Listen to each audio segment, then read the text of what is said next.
So, hello everyone and welcome back to Elder Scrolls Morrowind in Twitch or in YouTube later on. Let's go and just reload the last game. I think we just got all the information, so we should be going and taking it back to Palamore, though I don't remember it completely. And hello Scrub Lord, welcome to the stream. But yeah, I think we got all the information right. So we can just go and take it to Caius in Palamora last time around. Just don't remember it completely. Been a while after all since we played last time around in Morrowind. I'm in the temple library where we got the information. Should we read something for the start? What should we read? Scrap Lord, do you want anything specific? The Real Barenziah, Mixed Unique Tactics on Oblivion, The True Noble's Code. Yeah, do we want to read something? Do tell. There's the first volume of that, second, third volume, fourth volume. There's 4 volumes in the Real Barenziah. Tidy. Maybe we should read them. That's just the Mixed Unit Tactics Volume 1. Maybe. I just need to remember how to exactly do this. It seems to be a long book though. Just a little bit long book. Of course, if we are meaning to read this at some point, might as well do it relatively early on, but yeah, this is a freaking long book. Are all of these books the same length? The Real Barenziah and the volume 2 is also real freaking long. All of them are real freaking long books. And the third one is probably the same length. Okay, are you guys up to me starting to read the series of the Real Barenziah? At least all the 4 books. I assume it's all the 4 books are here. Okay, if I want to be reading all of these books, then yeah. And hello Jim Jim, welcome to the stream as well. Dictation please.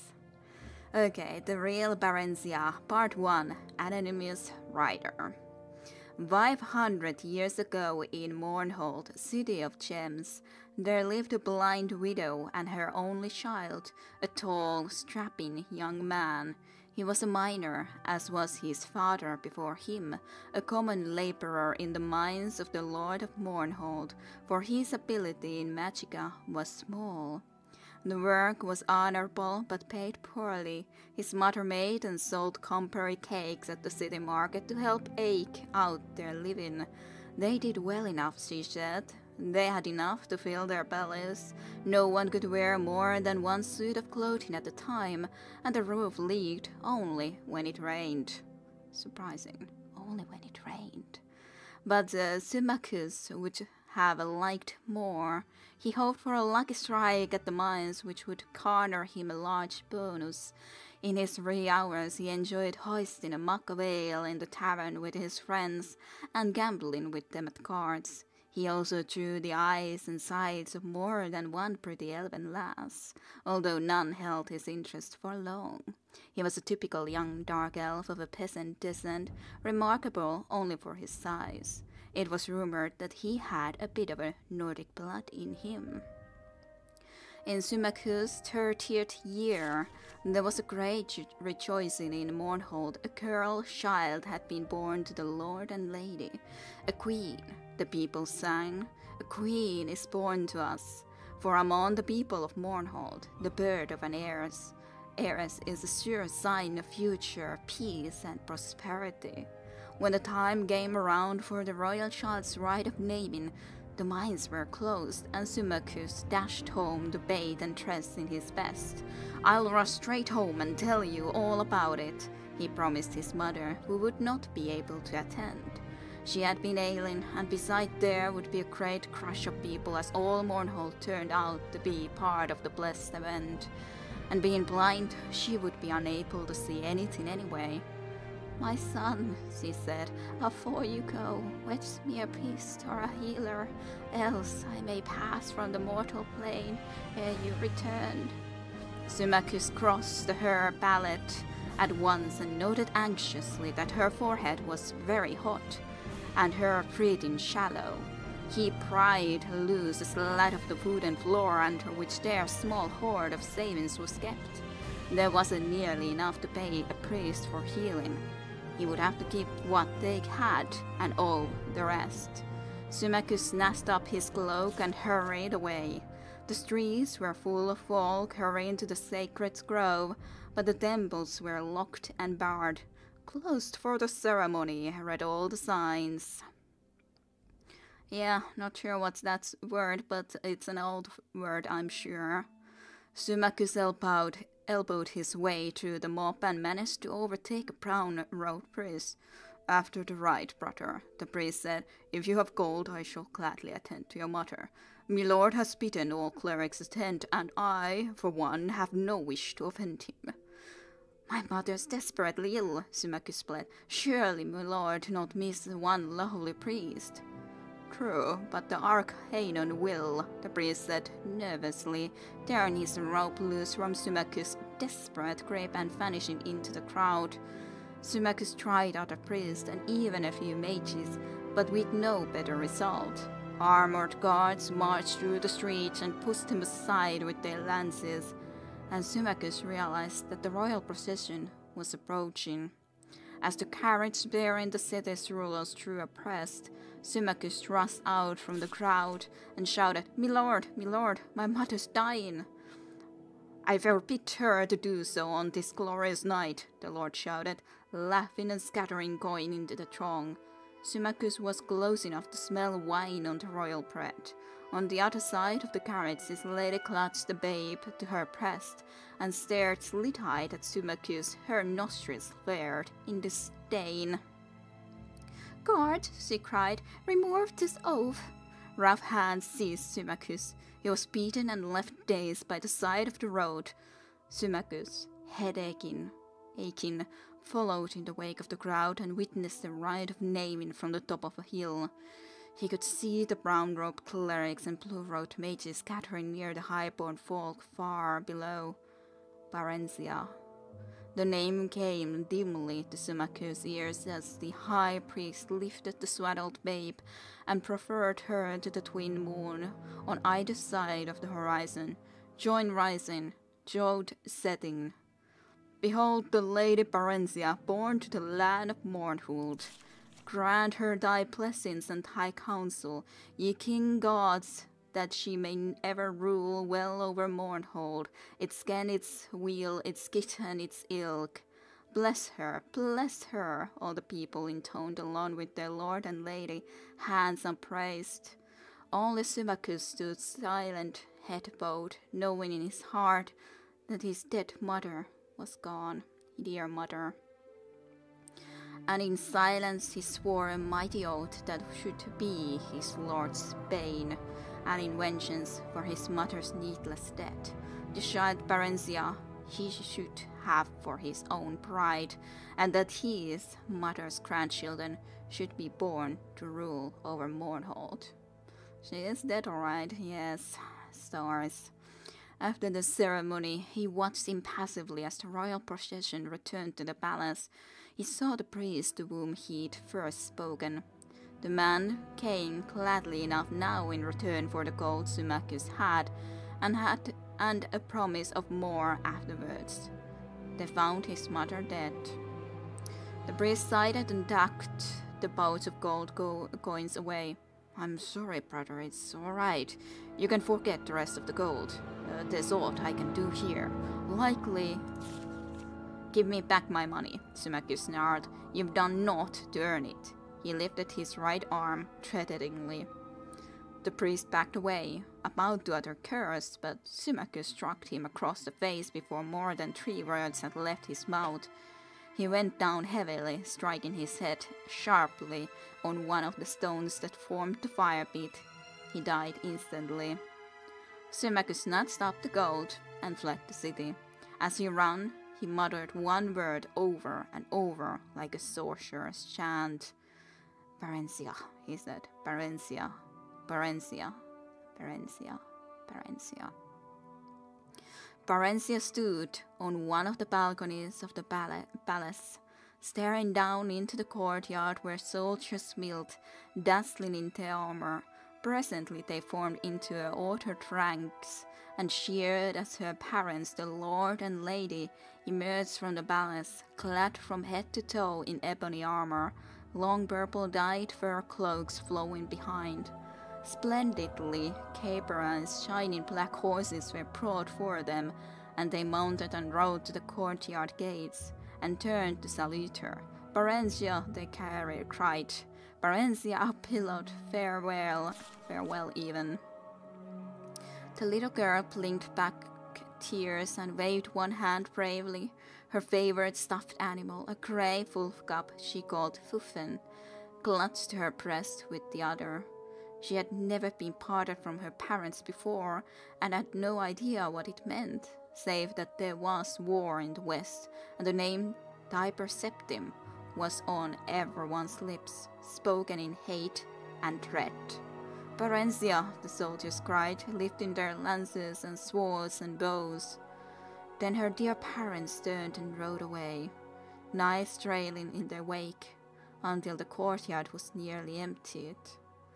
Some time after came a day when Barenziah was shaken awake by her nurse, dressed hurriedly, and borne from the palace.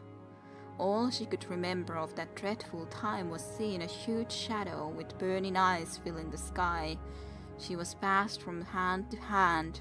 Foreign shoulders appeared, disappeared, and sometimes reappeared.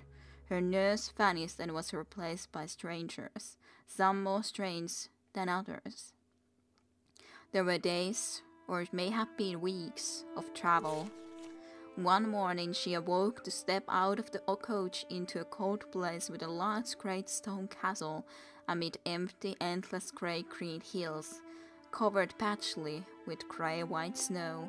She clutched Fuffen to her breast in both hands and stood blinking and shivering in the grey dawn, feeling very small and very dark in all this endless space, this endless grey-white space.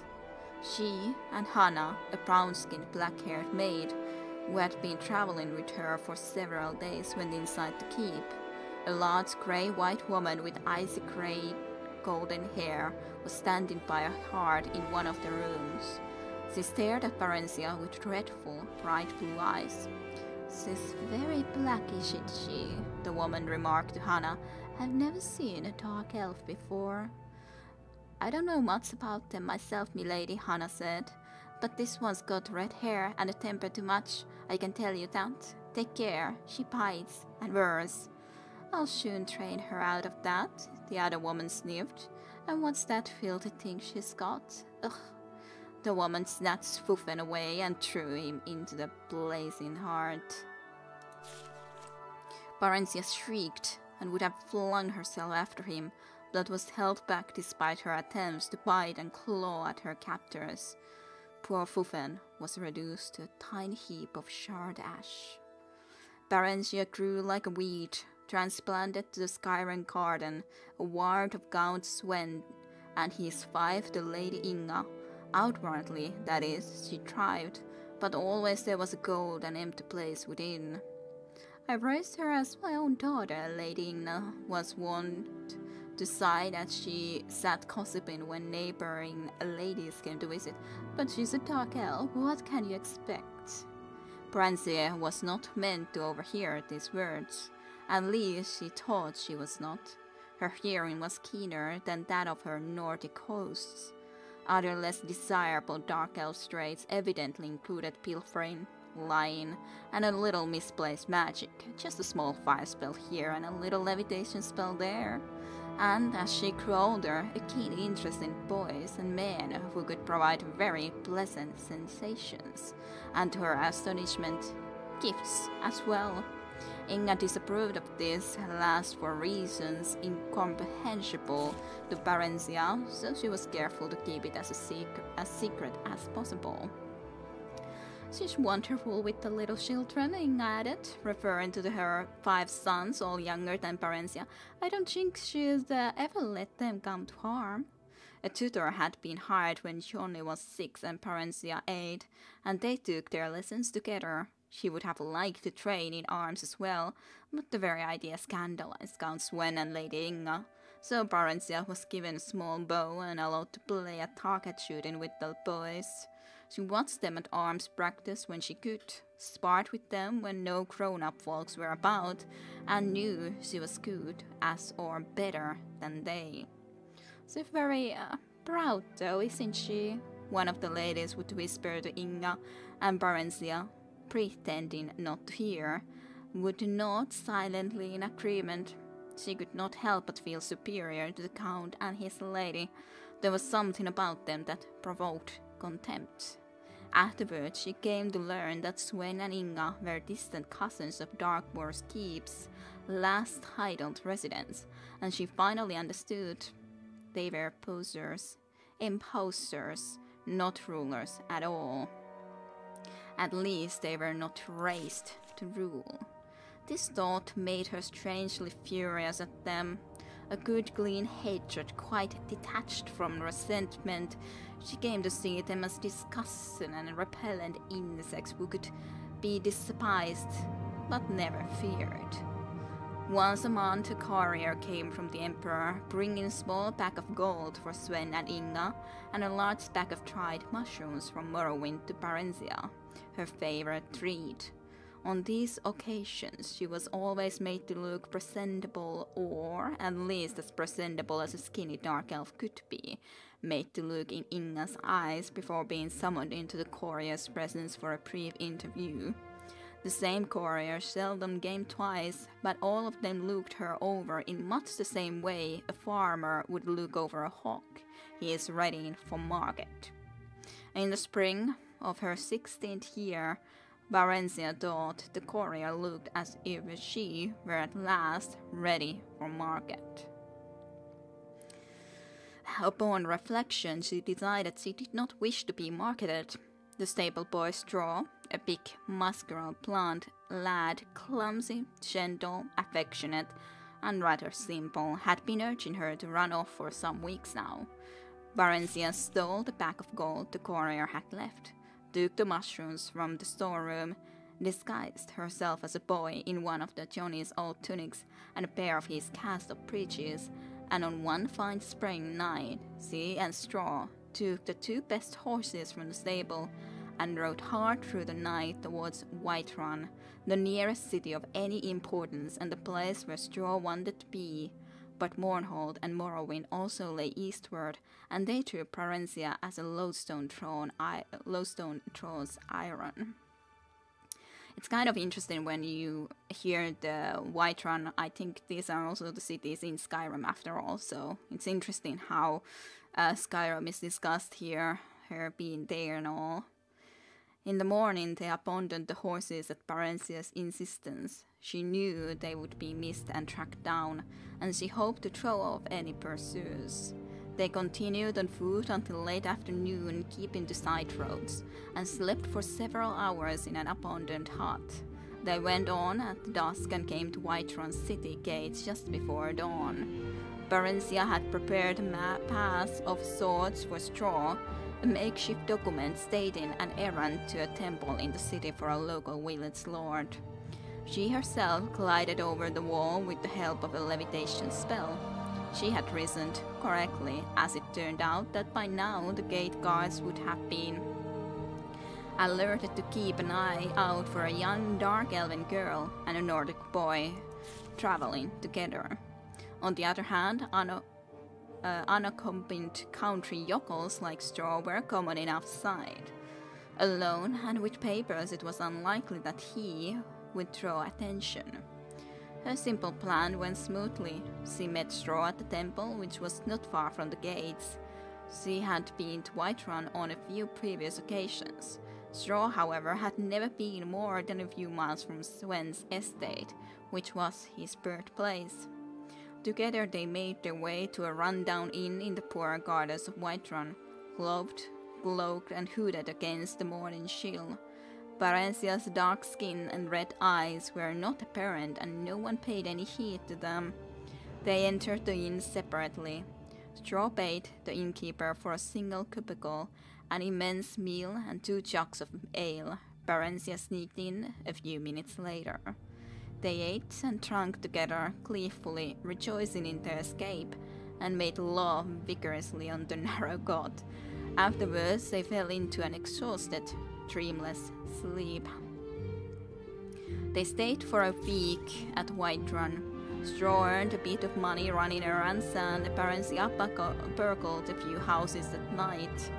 She continued to dress as a boy. She cut her hair short and dyed her flame-red tresses jet black to further the disguise, and kept out of sight as much as possible. There were few dark elves in Whiterun. One day, Straw got them work as temporary guards for a merchant caravan traveling east. The one-armed sergeant looked her over dubiously. "Hello, Conessa, welcome to the stream. I'm in the middle of reading a long book." He chuckled. "Dark elf, ain't ya? Like setting a fool to guard sheep, that is. Still, I need arms, and we ain't gonna get near to Morrowind, so ye can't betray us to your walk. A homegrown bandit should as fain cut your throat as mine." The sergeant turned to give Straw an appraising look. Then he spun back abruptly toward Barenziah, whipping out his short sword. But she had her dagger out in the twinkling of an eye and was in a defensive stance. Straw drew his own knife and circled round to the man's rear. The sergeant dropped his blade and chuckled again. "Not bad, kids, not bad. How are ye with yon bow, Dark Elf?" Barenziah demonstrated her prowess briefly. "Hey, not bad at all. And you'll be keen of an eye by night, boy, and of hearing tall times. A trusty dark elf makes as good a fighting man as any could ask for, I know. I served under Symmachus himself before I lost his arm and got invalidated under the Emperor's army. Symmachus is the guy who we started with in the very start. So he was serving in Symmachus' army, eh? Is Symmachus... I wonder what exact position he is holding then. Probably Barenziah was sent to the Lord and Lady because Symmachus was getting very powerful and had a clear goal, after all, of getting her. We could betray them. I know folk would pay well, Straw said later as they bedded down for their last night at the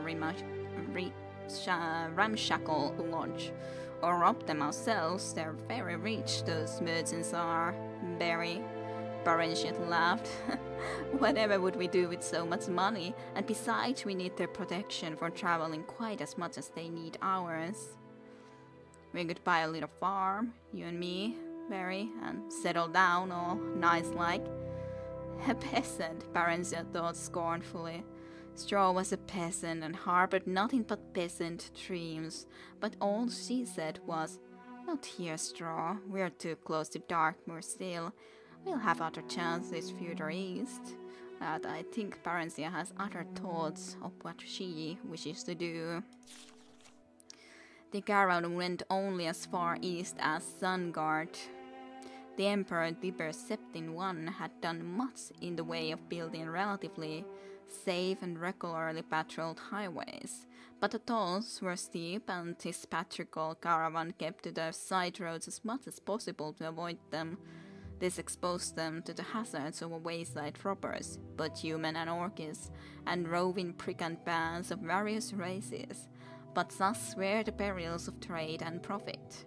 They had two such encounters before reaching Sungard, an ambush which Barenziah's keen ears warned them of in a plenty of time for them to circle around and surprise the lurkers, and a night attack by a mixed band of Khajiit, humans and wood elves. The latter were a skilled band, and even Barenziah did not hear them sneaking up in time to give much warning. This time the fighting was fierce. The attackers were driven off, but two of the caravan's other guards were slain and Straw got a nasty cut on his thigh before he and Barenziah managed to catch his Khajiit assailant's throat.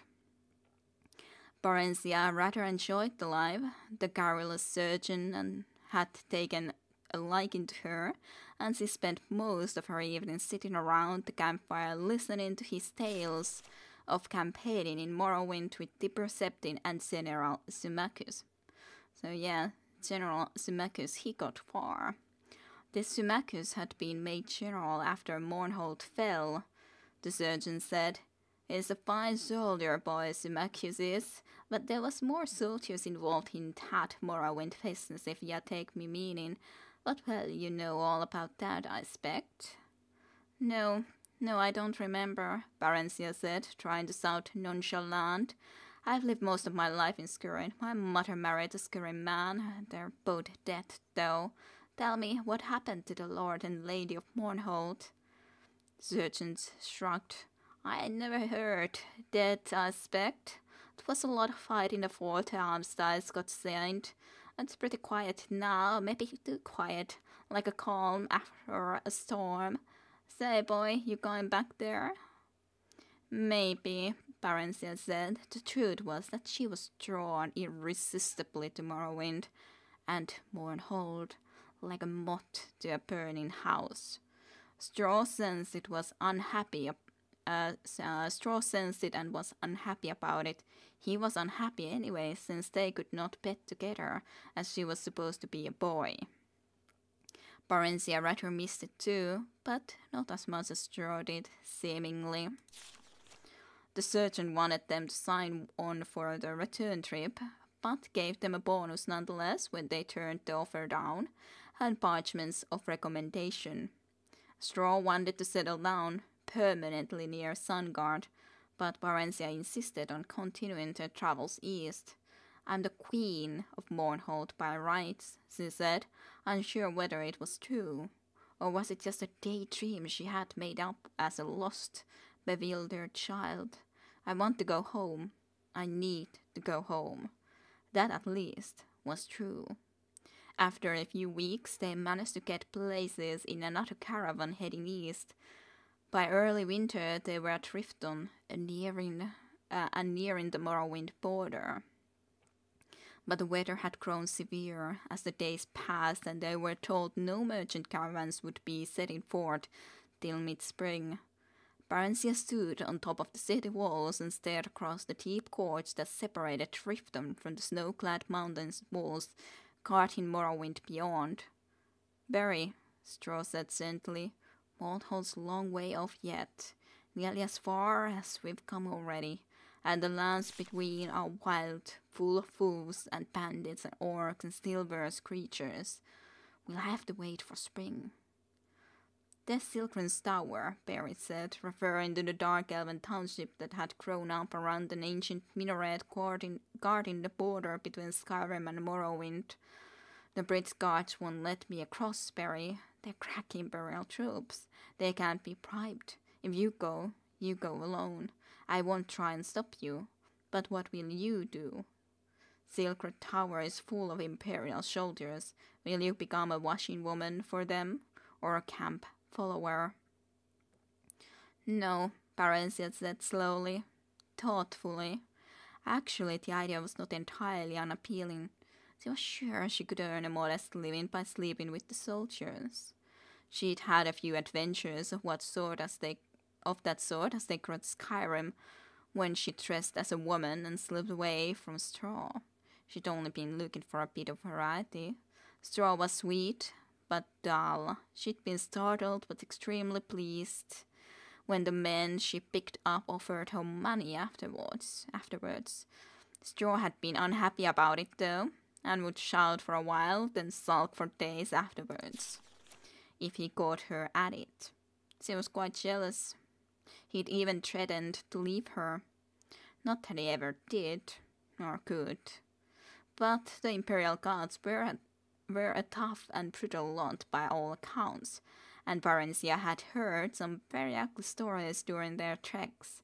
The ugliest of them by far had come from the lips of an ex-army veterans around the caravan campfire, and were proudly recounted. They'd been trying to shock her and Straw, she realized, but she also comprehended that there was some truth behind the wild tales. Straw hated that kind of dirty talk, and hated it more than she had to hear it. But there was a part of him that was fascinated, nevertheless. It is kind of odd, but of course it's... I don't know, it's kind of strange. Of course, she was originally a queen. She wouldn't have been this way if she wasn't sent into a place where she was just among the Nords, and even the woman that, so to speak, was her mother then was talking about dark elves being this and that. So there's kind of the expectation that dark elves will be sleeping around and all that, and then she's kind of gone and started doing it, maybe because of that partially as well. Partially because she was in a very foreign area. She didn't feel it was home, and so on and forth. Who knows? Not sure. Barenziah sensed this and had encouraged Straw to seek out other women. But he said he didn't want anyone else but her. She told him candidly she didn't feel that way about him, but she did like him better than anyone else. Then why do you go with other men? Straw had asked on one occasion. I don't know. So she just does it. Straw sighed it. They say dark elven women are like that. Interesting. Barenziah smiled and shrugged. I don't know. Or no, maybe I do. Yes, I do know. She turned and kissed him affectionately. I guess that's all the explanation there is. So, dark elven women just are like that? At least here. That was kind of strange. We started with Sucantius and then indeed...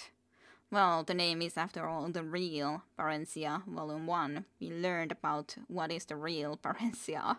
So, yeah. To be continued.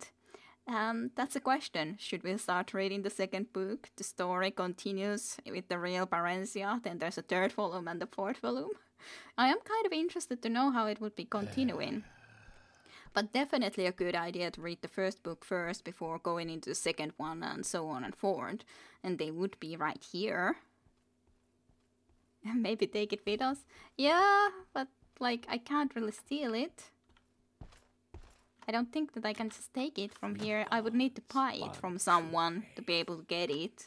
I'm pretty sure. Or need to find them. Here they would be very nicely right here. What is it, citizen? I need to be able to run. Do I know you? Anyone sell any books? No. Masera? Don't think they sell books here. Then I would need to be able to find those from some other place, that is. Let's have a... I guess the torch is the best to have for a little bit of a light source. Yes, Outlander. You are the one that I talked to about the Neravine cult. Yeah, I don't know. What words do you have? What do you guys say? Do we start reading the second book at least, so that we at least have read 2 of the books out of 4? Or do we leave it for later and then we just need to remember that we have started the story of the Real Barenziah? Or should we start the second one? Votes? Any opinions? I can go for more books though, as sus. It's doing fine actually. So this wouldn't be, I wouldn't be success in it if I would be feeling that I can't read more. But it's doing fine in the start. It would be worse in the, yeah, it's long stream, yes. But on the other hand, of course we are talking anyways. I guess I'll try to read the other one at least, second one. Okay, Anonymous Writer 2 though, about the Real Barenziah, Part 2. Barenziah and Straw settled into Riften for the winter, taking a cheap room in the slummier section of town.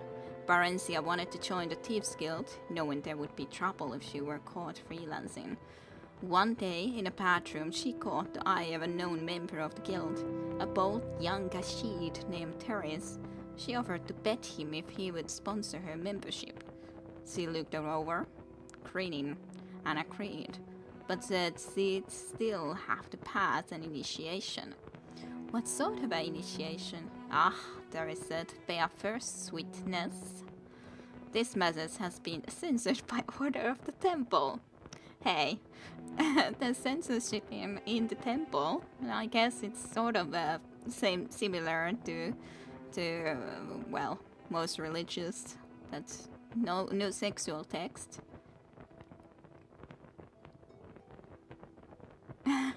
I don't know. I wonder if this is the first live reading stream. I don't know if most people read books on streams, but on the other hand, it's...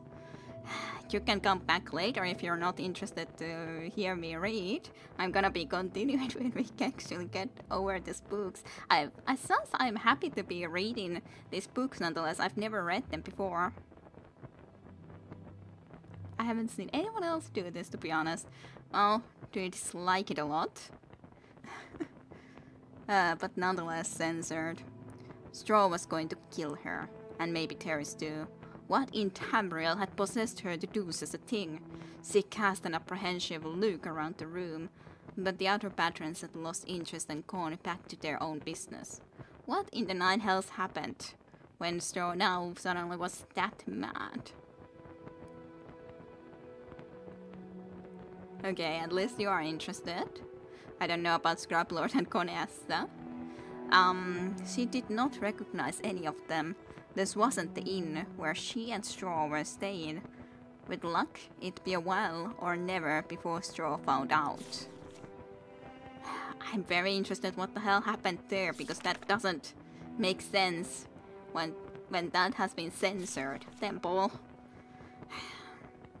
Teres was by far the most exciting and attractive man she had yet met, so she was very much infatuated by that Teres to Kashid.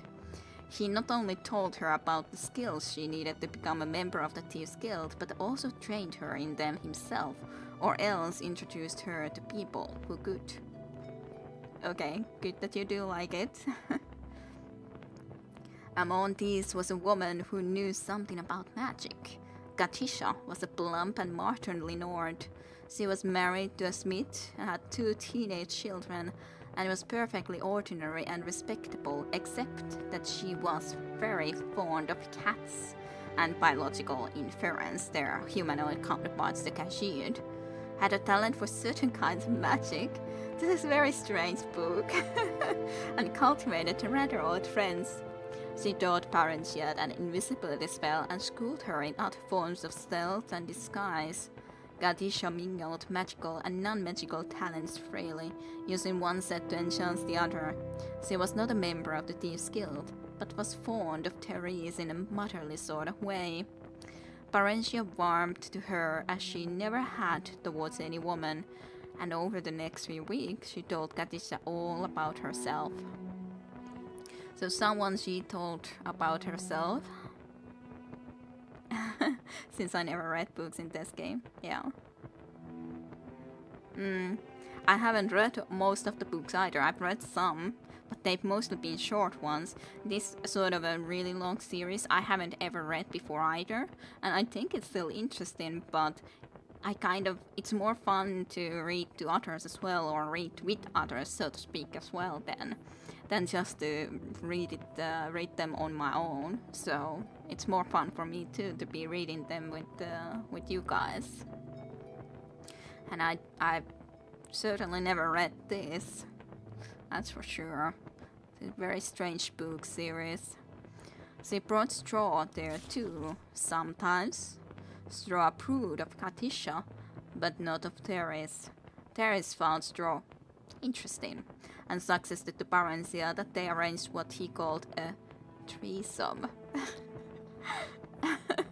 Threesome, eh? Yeah, it's really a shame that this doesn't come out more in the actual game. Probably. Of course, if we consider that Morrowind is an older game, it's a little bit different. But this is a very strange book series. Absolutely not, Barenziah said firmly, grateful that Teres had approached the subject in private for once. He wouldn't like it. I wouldn't like it. Maybe you would like it, but he certainly doesn't. Teres smiled his charming triangle feline smile and sprawled lazily on his chair, stretching his limbs and curling his tail. You might be surprised, both of you. Parent is so boring. A lot more threesomes in Witcher for sure. Yeah, I'm sure. Barenziah answered him with a Claire. Claire only.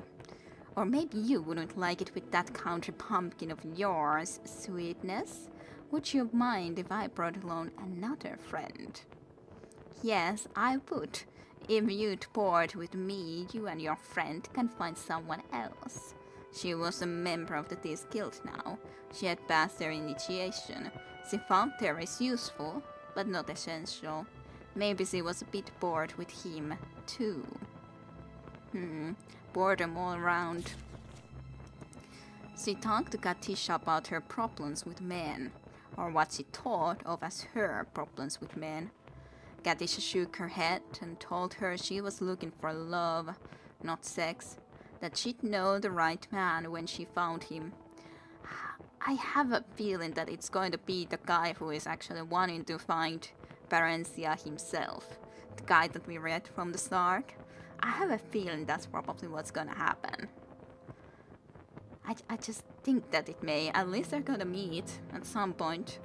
I might think that they might even fall in love, but we'll see. Very interesting path that they would have done so though, then, of course. That neither straw nor Terrace was the right one for her. Barenziah cocked her head to one side quizzically. Quizzically. I'm not sure how to exactly say that right now. They say dark elven women are something? Prostitutes? She said, although she was dubious. You mean promiscuous. Although some do become prostitutes, I suppose, Katisha said as an afterthought. Elves are promiscuous when they're young, but you'll overgrow it. Perhaps you're beginning to already, she added hopefully. She liked Barenziah, had grown to be quite fond of her. You ought to meet some nice elven boys though, if you go on keeping company with the Kashids and human and what have you. You'll find yourself pregnant in next to no time. Yay, I nailed it. Barenziah smiled involuntarily at the thought. I'd like that, I think, but it would be inconvenient, wouldn't it? Baby's a lot of trouble, and I don't even have my own house yet. How old are you, Barry? 17. Well, you've a year or two yet before you're fertile, unless you're very unlucky. Elves don't have children readily with other elves after that. Even so, you'll be alright if you stick with them. So elves with elves don't make babies that often or something, but then Kashids and humans and so on work differently, and apparently they can all have babies with one another. I would think that Kashid would be a very different race, so how's that possible even? Why haven't we seen any half Kashids? Half dark elf, half Kashids, if they can all do that? Now, like, this is getting me questioning things. Why isn't there any half races if apparently she is going to be pregnant in no time if she's gonna be with humans and Nords and alike? Why isn't there half dark elves? I don't understand. Or do they all just decide before that happens that nope, not gonna do that, don't wanna that happening? Well, it doesn't make sense if they apparently could be getting pregnant. There's not saying that they couldn't. And if she knows that she will get pregnant in no time if she's with them, then why? There has to be cases like that, right? There has to be. It doesn't make sense to me otherwise. Barenziah remembered something else. Yeah, original D&D, there was half-elves. But what about half-Kashids? Half-Kashid, half a dark elf. I wonder what they would look like. I wonder. Conspiracy, yes. Barenziah remembered something else. Straw wants to buy a farm and marry me. Is that what you want? No, not yet. Maybe someday. Yeah, someday. But not if I can't be queen. Isn't that a weird double no? So if she can be queen, then yes. She wouldn't want that. And not just any queen, the queen of Mournhold. She said this determinedly, almost stubbornly, as if to drown out any doubt. Katissa chose to ignore this last comment. She was amused at the girl's hyperactive imagination, took it as a sign of a well-functioning mind. I think Straw will be a very old man before someday comes Barry. Elves live for a very long time. Become queen, throw crowns in their faces, settle down on farm. Apparently the plan. Pretty much. Katisha's face bravely mirrored the envious, wistful look humans got when contemplating the 1,000-year lifespan elves had been granted by the gods. So yeah, dark elves live a real long time. True. Few ever actually lived that long, as disease and violence took their respective tolls, but they could. And one or two of them actually did. I like old men too, Perry said. Katissa laughed. Barenziah fidgeted impatiently while Terry sorted through the papers on the desk. He was being meticulous and methodical, carefully replacing everything just as he'd found it. They'd broken into a nobleman's household, leaving straw to hover outside as lookout. Darius had said it was a simple job, but very hush-hush. He hadn't even wanted to bring any other guild members along. He said he knew he could trust Barry and Straw, but no one else. Tell me what you're looking for and I'll find it, Barry whispered urgently. Terry's night sight wasn't as good as hers, and he didn't want her to magic up even a small orb of light. She had never been in such a luxurious palace. Not even the Darkmoor castle of court Count Swen and Lady Inga, where she had spent her childhood, compared to it. Sounds like a setup. Possibly, yes. She had gazed around in wonder as they made their way through the ornately decorated and hugely echoing downstairs rooms. But Terry didn't seem interested in anything but the desk in the small book-lined study on the upper floor. He hissed angrily. Someone's coming, Barry said, a moment before the door opened and two dark figures stepped into the room. Terrace gave her a violent shove towards them and sprang to the window. Yup, a setup. Barenziah's muscles went rigid. She couldn't move or even speak. She watched helplessly as one of the figures, the smaller one, leaped after Terrace. There were two quick, silent stabs of blue light. Then Terrace folded over into a still heap. No, maybe not. Terrace died after all. Outside the study, the house had come alive with hastening footsteps and voices calling out in alarm, and the clank of armor hurriedly put on. The bigger man, a dark elf by the looks of him, half lifted, half tracked Terrace to the door and thrust him into the waiting arms of another elf. A jerk of the first elf's head sent his smaller blue-robed companion after them. Might have faked his death. Totally. Then he sauntered over to inspect Barenziah, who was once again able to move, although her head dropped maddeningly when she tried to. Open your shirt, Barenziah, the elf said. Barenziah gawked at him and clutched it closed. You're a girl, aren't you, Barry? He said softly. You should have stopped dressing as a boy months ago, you know. You were only drawing attention to yourself and calling yourself Barry. Is your friend Straw too stupid to remember anything else? It's a common elven name, Barenziah defended. The man shook his head sadly. Not among dark elves, it isn't, my dear. But you wouldn't know much about dark elves, would you?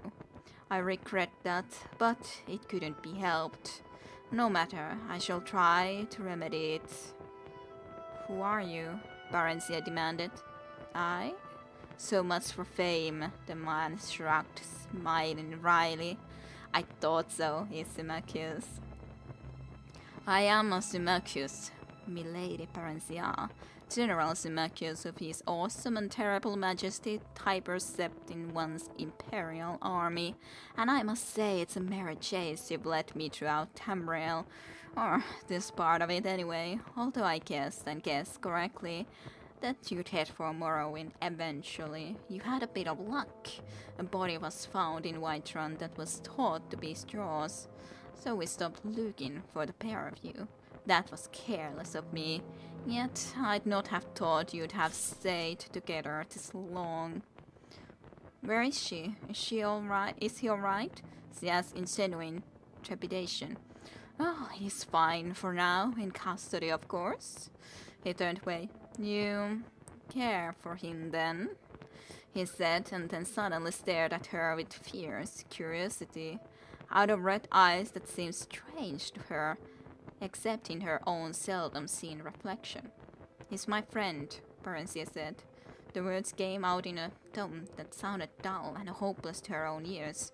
Symmachus, a general in the Imperial Army, no less said to have the friendship and ears of Tiber Sept himself. Aye, you seem to have several unsuitable friends, if you'll forgive my saying so, milady. Stop calling me that. She was irritated at the general's seeming sarcasm, but he only smiled. As they talked, the bustle and flurry in the house died away, although she could still hear people, presumably the residents, whispering together not far off. The tall elf perched himself on a corner of the desk. He seemed quite relaxed and prepared to stay a while. Then it occurred to her. Several unsuitable friends, had he said? This man knew all about her, or seemed to know enough anyway, which amounted to the same thing. What's going to happen to them? To me? As you know, this house belongs to the commander of the Imperial troops in this area, which means to say that it belongs to me.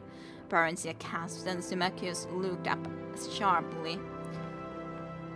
What? You didn't know? Tsk. What? You didn't know? Tsk. Why, you are rash, milady, even for 17. You must always know what it is you do, or get yourself into. But the guild wouldn't have... Barenziah was trembling. The Thieves' Guild would never have attempted a mission that crossed Imperial policy. No one dared oppose Tiber Sept, at least no one she knew of. Someone at the guild had bungled badly. Yeah, tisk. I know. I think I know, but it didn't come into my mind at that point. Oh well. The Thieves' Guilds would never have attempted a mission that crossed Imperial policy. No one dared oppose Tiber Sept, at least no one she knew of. Someone at the guild had bungled badly, and now she was going to pay for it. I dare say it's unlikely that Therese had guild approval for this. In fact, I wonder. Symmachus examined the desk carefully, pulling out drawers.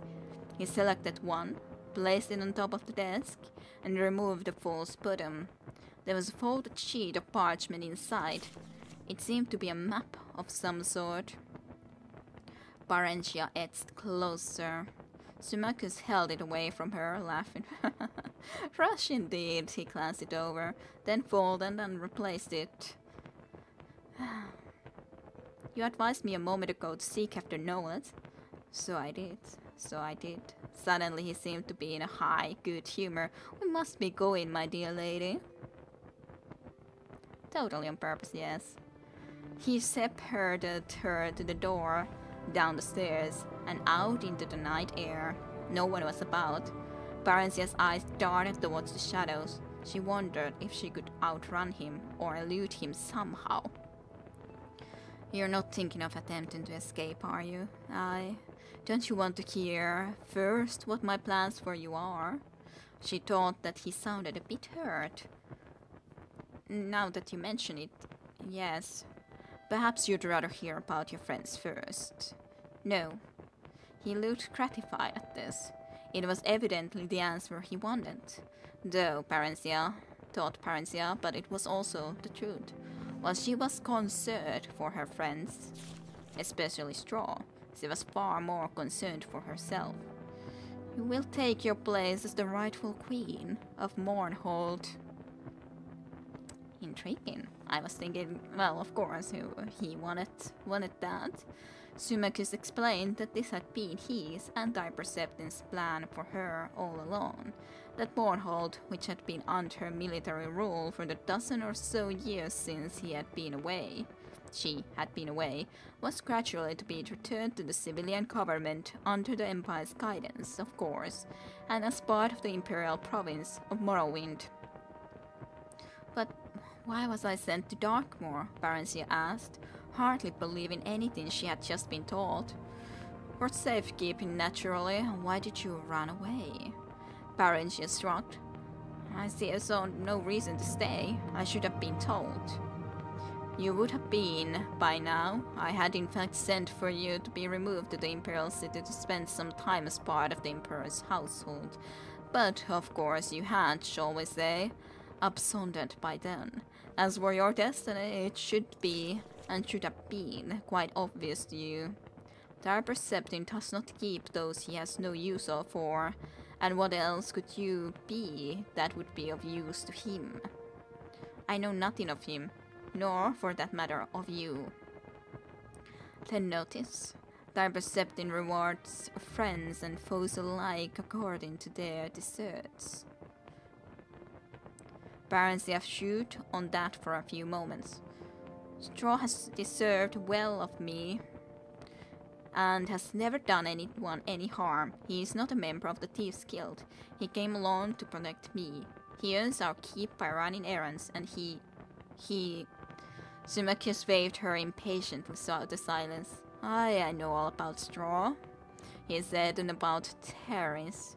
He stared at her intently. So, what would you? She took a deep breath. Straw wants a little farm. If I'm to be rich, then I would like for one to be given to him. Very well. He seemed astonished at this and then pleased. Done. He shall have it. And Terence? He betrayed me, Barenziah said coldly. Terence should have told her what risk the job entailed. Besides, he'd pushed her right into their enemy's arms in an attempt to save himself. Not a man to be rewarded. Not, in fact, a man to be trusted. Yes, and? Well, he should be made to suffer for it, shouldn't he? That seems reasonable. What form should said suffering take? Barenziah balled her hands into fists. She would have liked to beat and claw at the Khajiit herself, but considering the turn events had taken, that didn't seem very queenly. A whipping. Would 20 stripes be too many, do you think? I don't want to do him any permanent injury, you understand, just teach him a lesson. Aye, of course. Symmachus grinned at this. Then his features suddenly set and became serious. It shall be done, your highness, milady Queen Barenziah of Mournhold. Then he bowed her, a sweeping, courtly, ridiculously wonderful bow. Barenziah's heart leapt, as it had never leapt before. Dessert or dessert? I don't know. I can never remember. One is dry, the other is ice cream. I know. And I know that I've said sometimes it the wrong way, but oh well. Yeah, you also mispronounce things. Well, I certainly do, that's for sure. She spent 2 days at Symmachus' apartment, during which she was kept very busy. There was a dark elven woman named Treline who sought her needs. Although she did not exactly seem servant, she took her meals with them. Nor did she seem to be Symmachus' five or lover. Treline looked amused when Barenziah asked her about it. She simply said she was in the general's employ and did whatever was asked of her. With Treline's assistance, several fine gowns and pairs of shoes were ordered for her, plus a riding habit and boots, along with other small necessities. Barenziah was given a room to herself. The irony of running away to become queen, experience all she did, and then being tracked back to become queen anyway. Yup. But she kind of liked it. She kind of knew she belonged to be a queen after all. Symmachus was out a great deal. She saw him at most mealtimes, but he said little about himself or what he had been doing. He was cordial and polite, quite willing to converse on most subjects, and seemed interested in anything she had to say. Trellian was much the same. Barenziah found them pleasant enough, but hard to get to know, as Katisha would have put it. She felt an odd twinge of disappointment. These were the first dark elves with whom she'd associated closely. She had expected to feel comfortable with them, to feel at last that she belonged somewhere, with somebody, as part of something. Instead, she found herself yearning for her Nordic friends, Katisha and Straw. It may be that maybe she will kill Symmachus. We will see how the books will end. When Symmachus told her they were to set out for the Imperial City on the morrow, she asked if she could say goodbye to them. Katisha? He asked. Aye. But then, I suppose I overheard something. It was who led me to you by telling me of a lonely dark elven girl named Berry, who needed elven friends, and who sometimes dressed as a boy.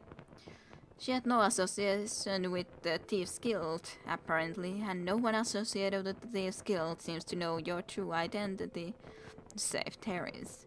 That is well. I prefer that your former guild membership not be made public knowledge. Please speak of it to no one, your highness. Such a path does not become an imperial queen. So the fact that she talked to Katisha was also the reason she got caught. No one knows but Straw and Teres, and then they won't tell anyone. No, he smiled a curious little smile. No, they won't. He didn't know that Katisha knew then, but still, there was something about the way he said it. Straw came to their apartment on the morning of their departure. They were left alone in the salon, although Barenziah knew that other elves were within earshot. He looked drawn and pale. They hugged one another silent for a few minutes. Straw's shoulders were shaking and tears were rolling down his cheeks, but he said nothing. Barenziah tried a smile. So we both get what we want, eh? I'm the big queen of Mornhold and you'll be lord of your own farmstead? She took his hand, smiled at him warmly, genuinely. I'll write you, Straw. I promise.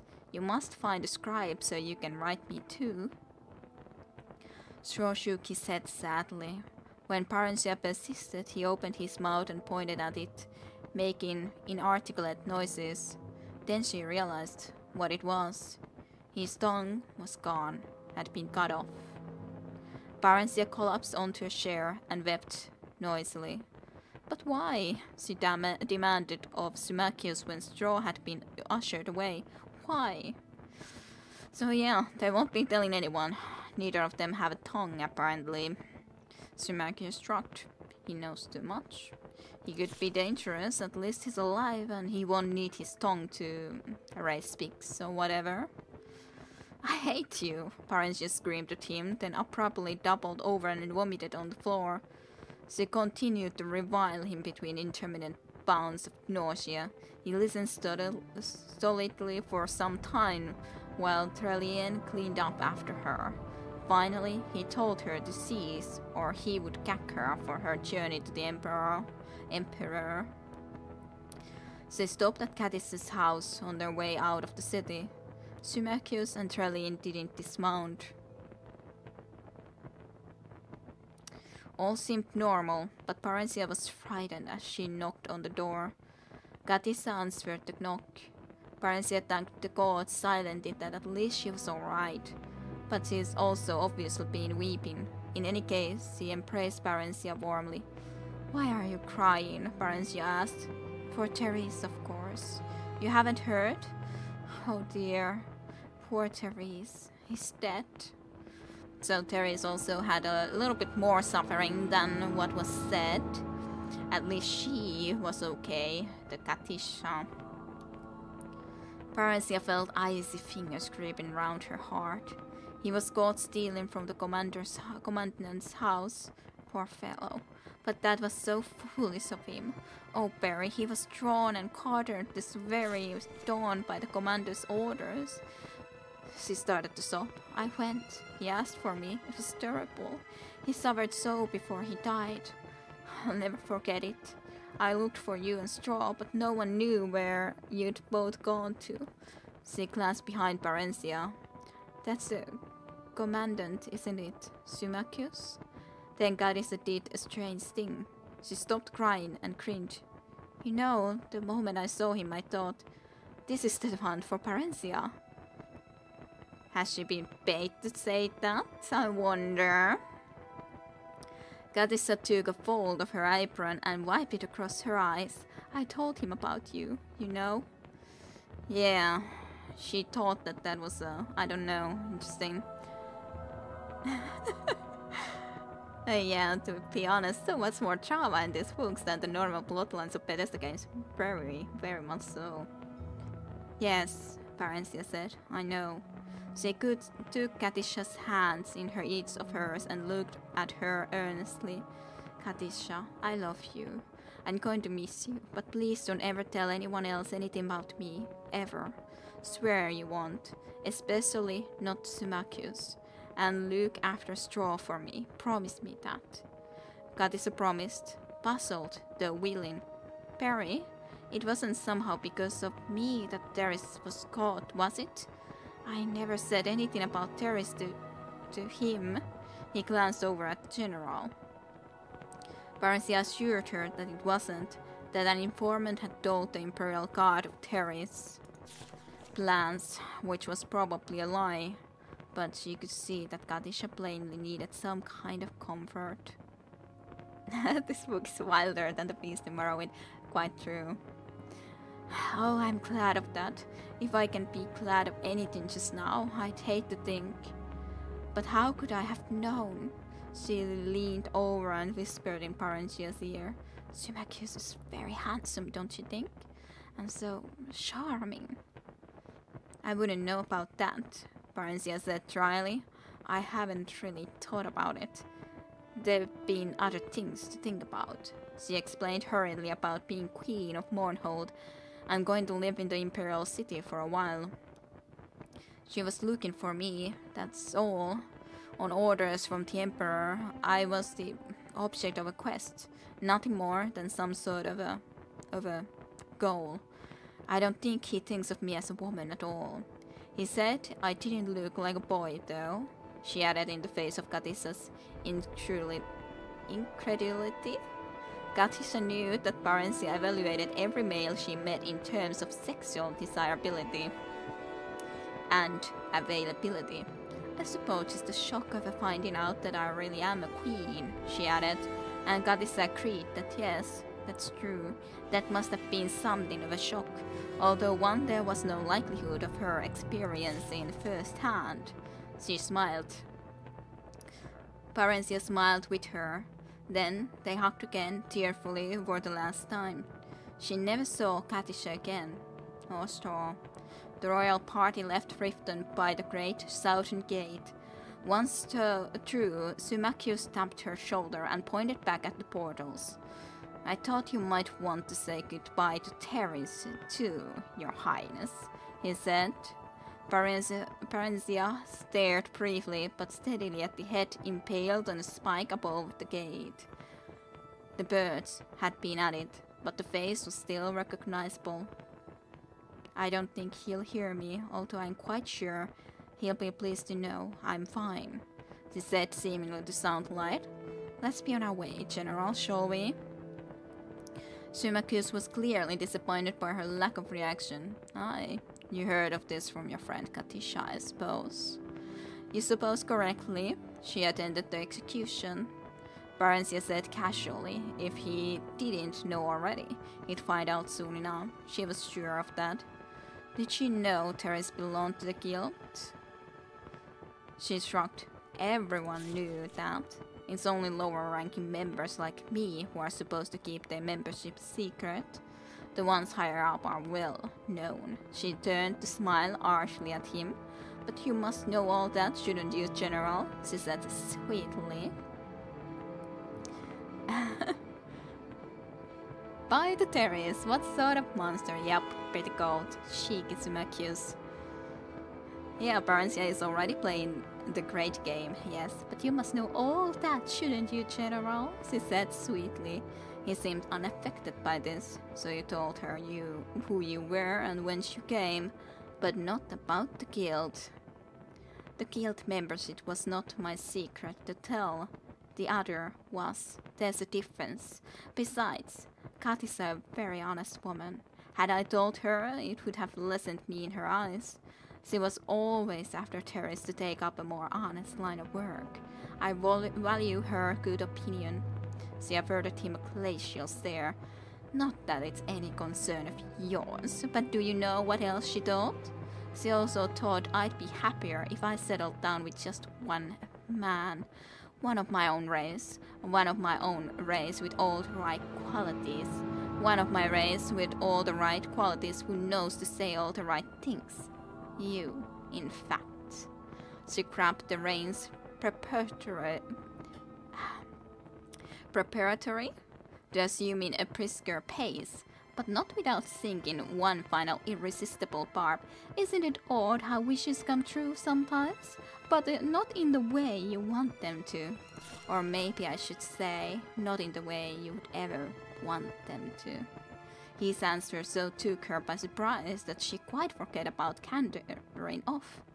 Yes, very odd, he replied, and the tone matched his words exactly. Then he excused himself and fell behind. She held her head high and urged her mount onwards, trying to look unimpressed. Now, what was it about his response that bothered her? Not what he said. No, that wasn't it.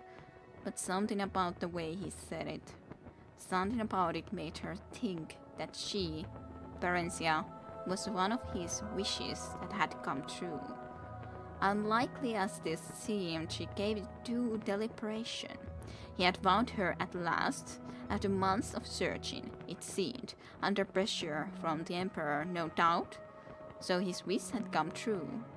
Yes, that must be it.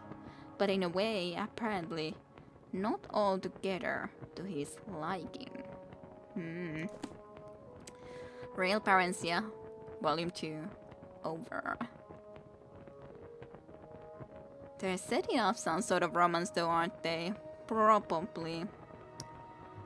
That was quite a good phrase, not in the way you would ever want them to. Hats off to the animist author of this book.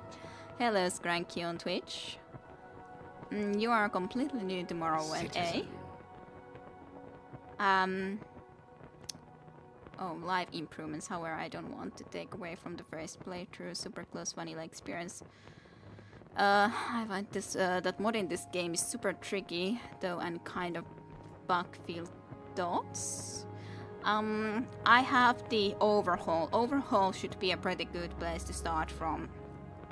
It improves the graphics, and it's pretty easy to install. So I think that should be fine. There's one, I encountered one bug only, I think. And I'm not sure if it's from that, but it was only one bug that was about the, what is it? A table model, and if you delete that fun file from the table model, then you should be just totally fine. So, as in from the files, so that it would actually use the original. But I would definitely say look up the Morrowind overhaul. It doesn't change that much. It does change the qualities of faces and so on to be a little bit higher textures, as of course, than the overall world. And you can then choose how much what exact changes do you want. Do you want grass? Do you want this and that? Yeah. But anyways, Overhaul is definitely the one that you should look for. Then I have a couple of other mods installed, but they aren't that necessary to my opinion. One is Delvani Houseline questline, where you have more in it. And then the... what was it? Now completely... Tamriel Rebuild, but that just adds a lot more of Tamriel for you to explore than there is in Morrowind. Like here, if you look at the map, this is the normal Morrowind area, and this would be then the added area where you can explore because of the Tamriel Rebuild. So it's something that you can consider, but of course I don't know how well that works either. It's been years since I last played Morrowind, so a lot of it is more or less new to me. I remember a general idea, and I've never completely finished the game myself either, so I don't know how the story exactly ends. But of course I know the mechanics and so on. If you got any other questions, do tell. But yeah, I didn't encounter any other bugs thus far than just the table bug with the graphics, and it's not something that big of an issue because it's pretty easy to remove when you just know which file to look for, and it even told me in the game easily that. But yeah, Overhaul, look for that, definitely. Go about your business. But yeah, if there's any other questions, do tell.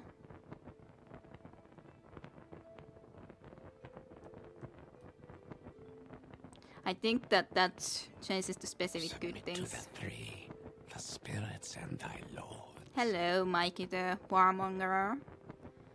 Skyrim Tree, the Morrowind Scrolls Elder.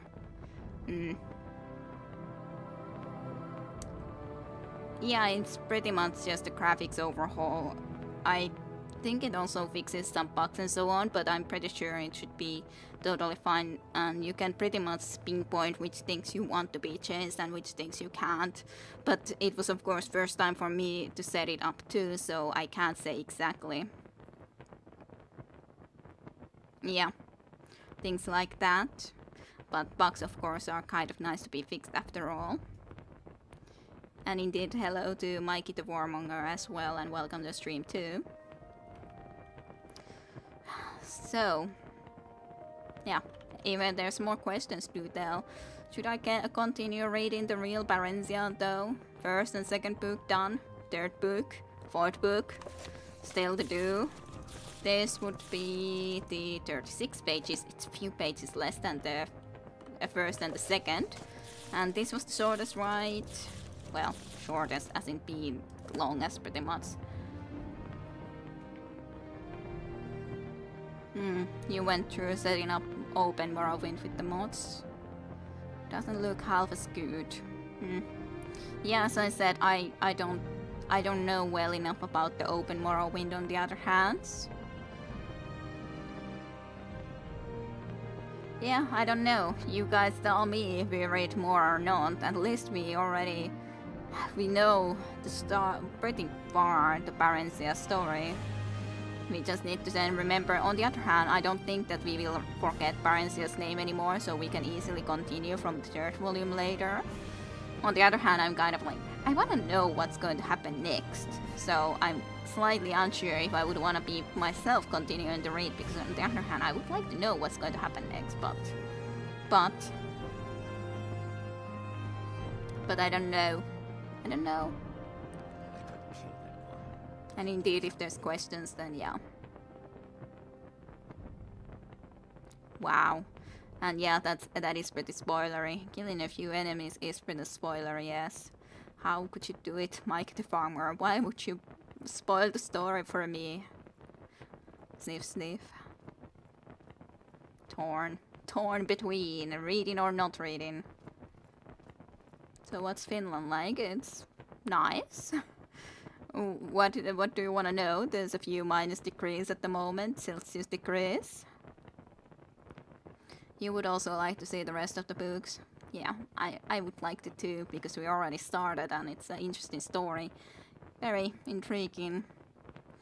Well, you should probably have some more specific questions. I enjoy being in Finland, it's my home after all and everything. So, yeah. It's my homeland. Of course, there are changes that can be made and improvements and everything like that, but generally speaking, it is my home, so I like it. It's a lovely gold. Well, there's a lot of, how do you say it, frost in the trees at the moment right here and everything like that, but not very cold after all, if it's like minus 6 degrees Celsius or some such. I can't say how much that exactly it is in Fahrenheit though, you would have to look that up. What's there to say? More specific questions needed. Yeah, books, read and stream then. It's the first word reached, absolutely. Okay, the Real Barenziah, Part 3, Anonymous Source. For several days, Barenziah felt a fate of sorrow at her separation from her friends. Fahrenheit, yep. Difficult for me to say how much it was. I don't ever remember how much the difference is. Okay.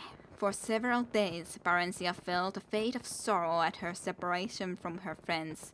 But by the second week out, her spirits began to rise a little. She vowed that she enjoyed being on the road again, although she missed Straw's companionship more than she would have thought. They were escorted by a troop of Red Guard knights with whom she felt comfortable, although these were much more disciplined and decorous than the guards of the merchant caravan she had spent time with. They were genial, but respectful towards her despite her attempts at flirtation. Symmachus called at her privately, saying a queen must maintain a royal dignity at all times. Okay, it's snowing there. Well, where are you, Mikey? Then, if it's snowing there that much. But yeah, Symmachus called at her privately, saying a queen must maintain royal dignity at all times. You mean I've never to have any fun? She inquired petulantly. No, not with such as tears. They are beneath you. Graciousness is to be desired from those in authority, milady. Familiarity is not.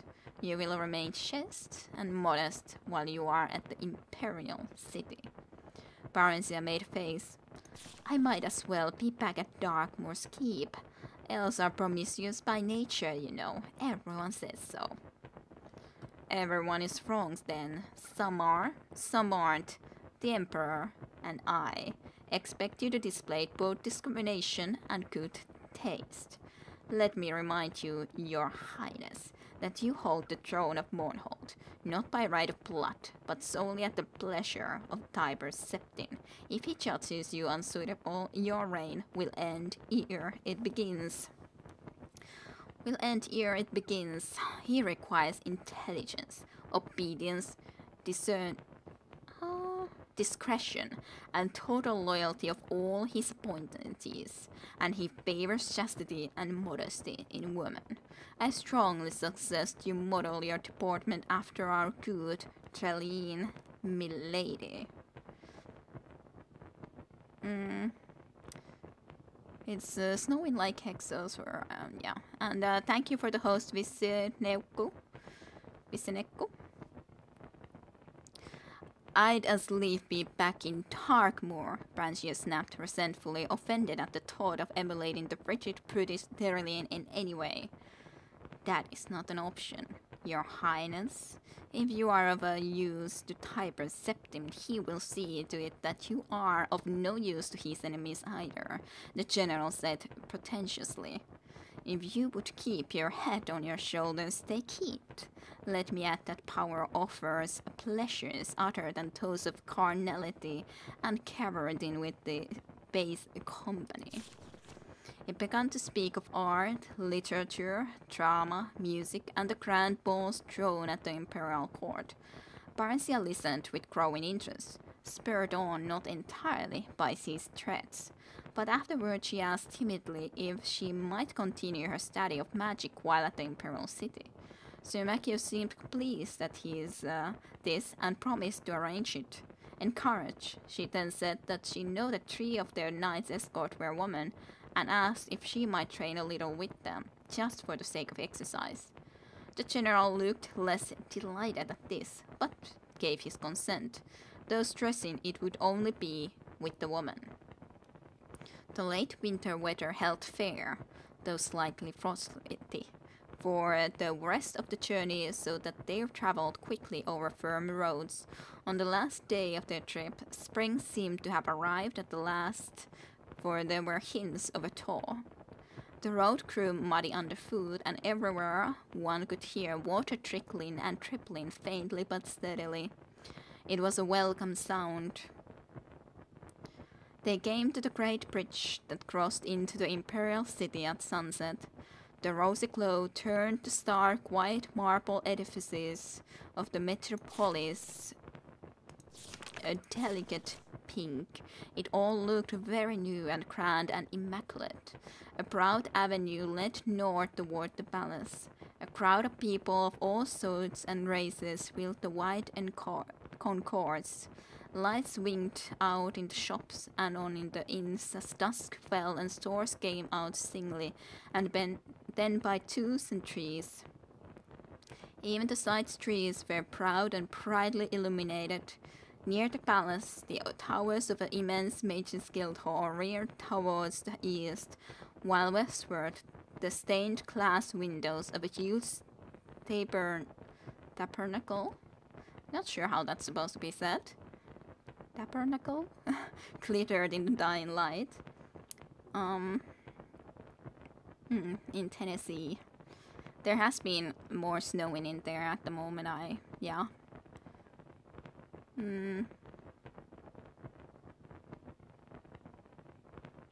Talos was not a god in Elder Scrolls 1 and 2, and orcs were bad guys and imperials were the thing.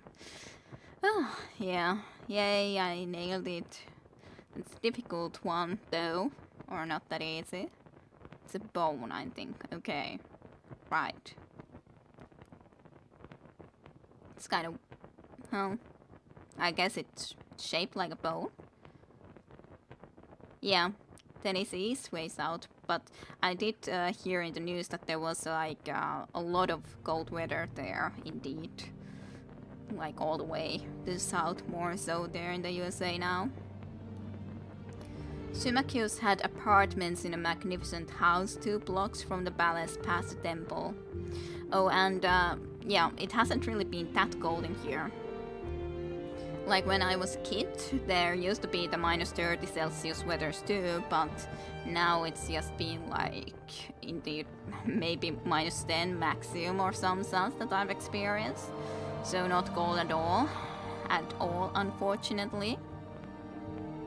The stream keeps buffering. Sad to hear. I'm not sure how I would be able to change it. Does it buffer for anyone else then? Or is it just for Mikey? It's the snow. Yeah, that's probably the case. And as I understand, you guys do have the... not nearly as much of a choice necessarily with the internet access. It's usually just the one like Comcast, for example, as I heard. And I like that you can be getting the internet access from, which is quite sucky, I would have to say. But yeah, to be continued. Symmachus had apartments in a magnificent house 2 blocks from the palace past the temple. The temple of the One, he identified as they passed it, an ancient Nordic cult which Typer Septin had revived. He said that Barenziah would be expected to become a member should she prove acceptable to the Emperor. The place was quite splendid, although little to Barenziah's taste. The walls and furnishings were done in utter pristine white, relieved only by touches of dull gold. And the floors in... thanks for the follow, by the way. Relieved only by the touches of dull gold, and the floors in dully gleaming black marble. Barenziah's eyes ache for color and the interplay of subtle shadings. In the morning, Symmachus and Trelline escorted her to the imperial palace. Barenziah noted that everyone they met greeted Symmachus with a deferential respect, in some cases bordering on obsequiousness.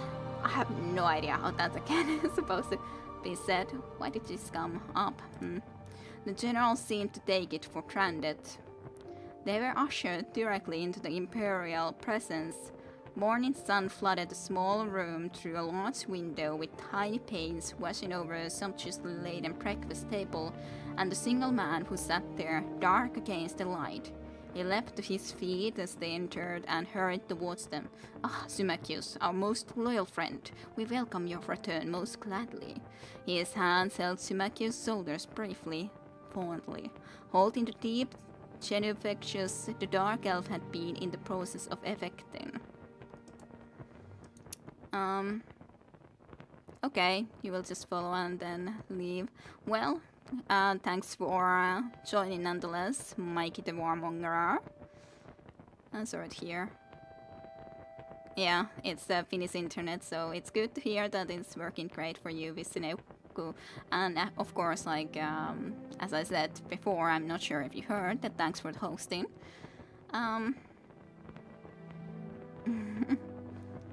Your letter was on the ship, buffering. Yes, totally.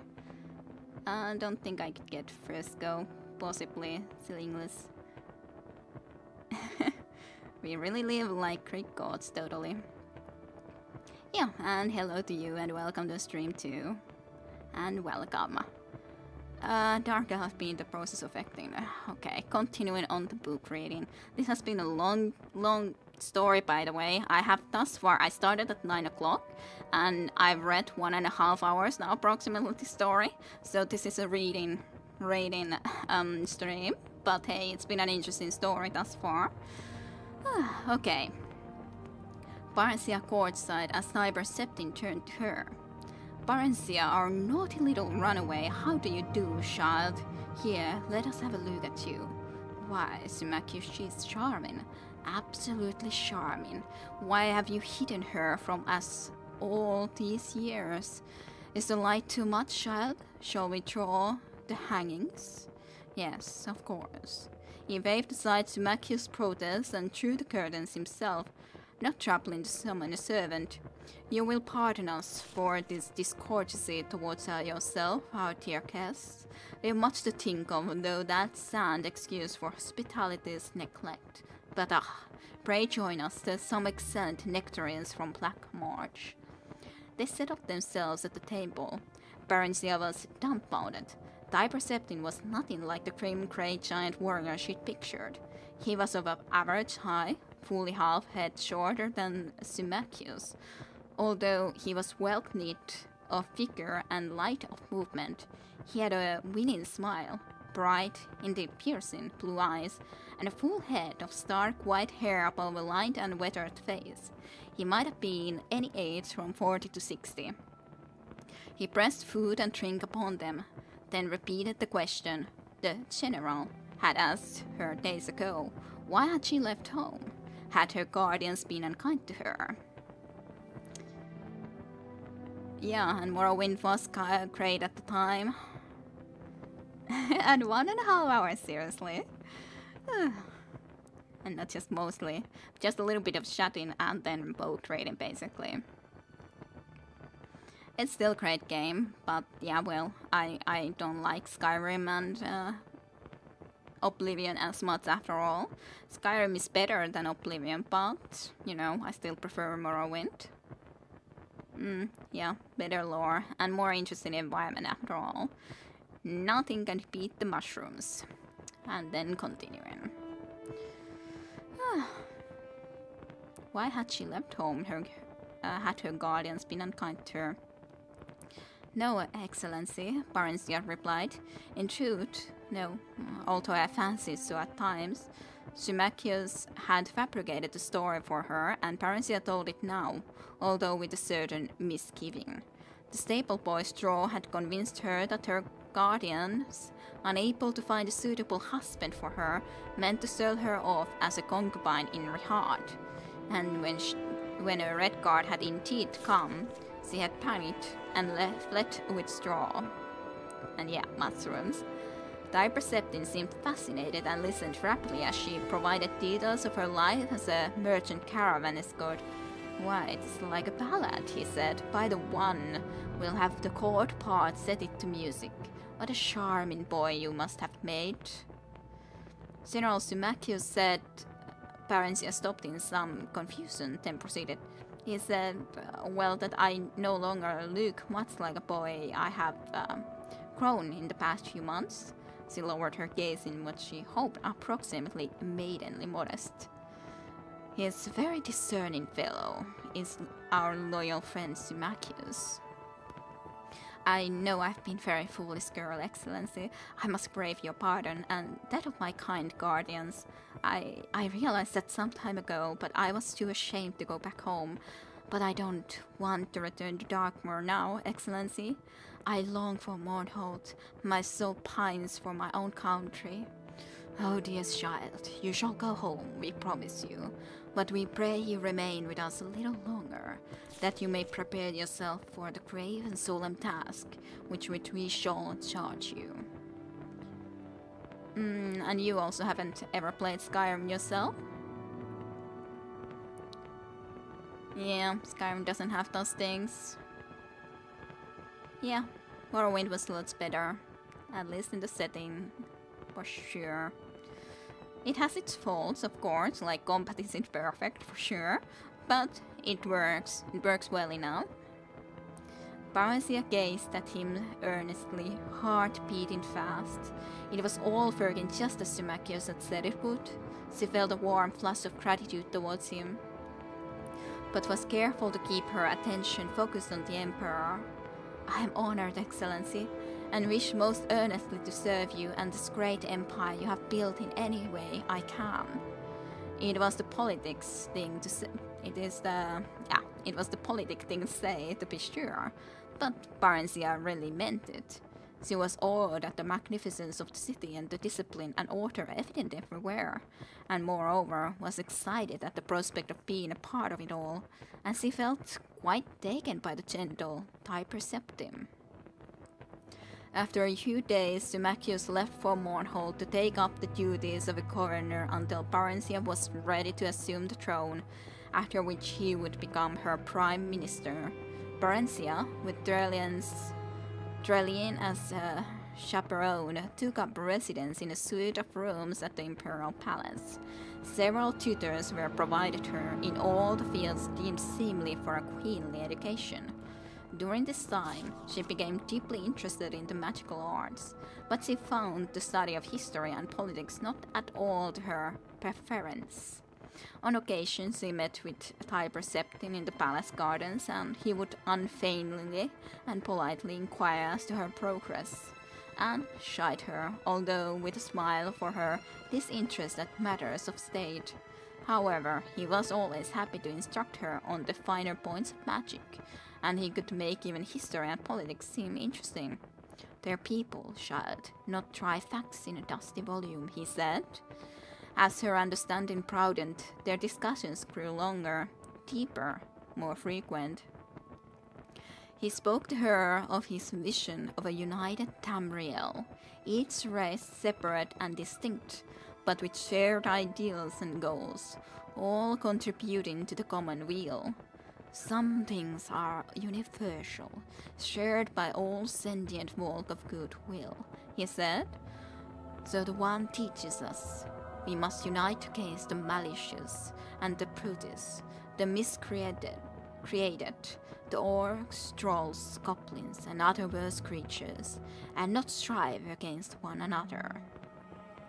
His blue eyes would light up as he stared into his dreams, and Barenziah was delighted just to sit and listen to him. If he drew close to her, the side of her body next to him would glow as he were a smoldering place. If their hands met, she would tingle all over as if his body were charged with a shock spell.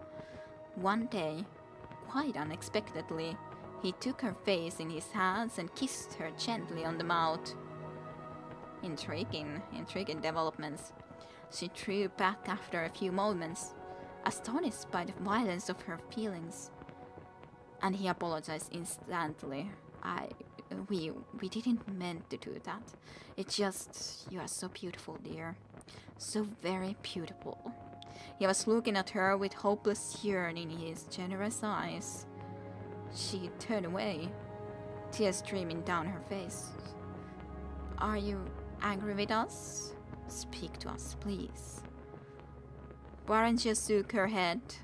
I could never be angry with you, Excellency. I love you. I know it's wrong, but I can't help it. What a turn. Indeed. We have a consort, he said. She's a good and virtuous woman, the mother of our children and future heirs. We could never put her aside. Yet there's nothing between us and her, no sharing of the spirit. She would have us be other than what we are. We are the most powerful person in all of Tamriel and Barenziah. I think I am the most lonely as well. He stood up suddenly. Power, he said with sublime contempt. I trade a goodly share of it for youth and love, if the gods would only sanction it. But you are strong and vigorous and vital, more than any man I've ever known. So she said, but you are strong and vigorous and vital, more than any man I've ever known. He shook his head vehemently. Today, perhaps.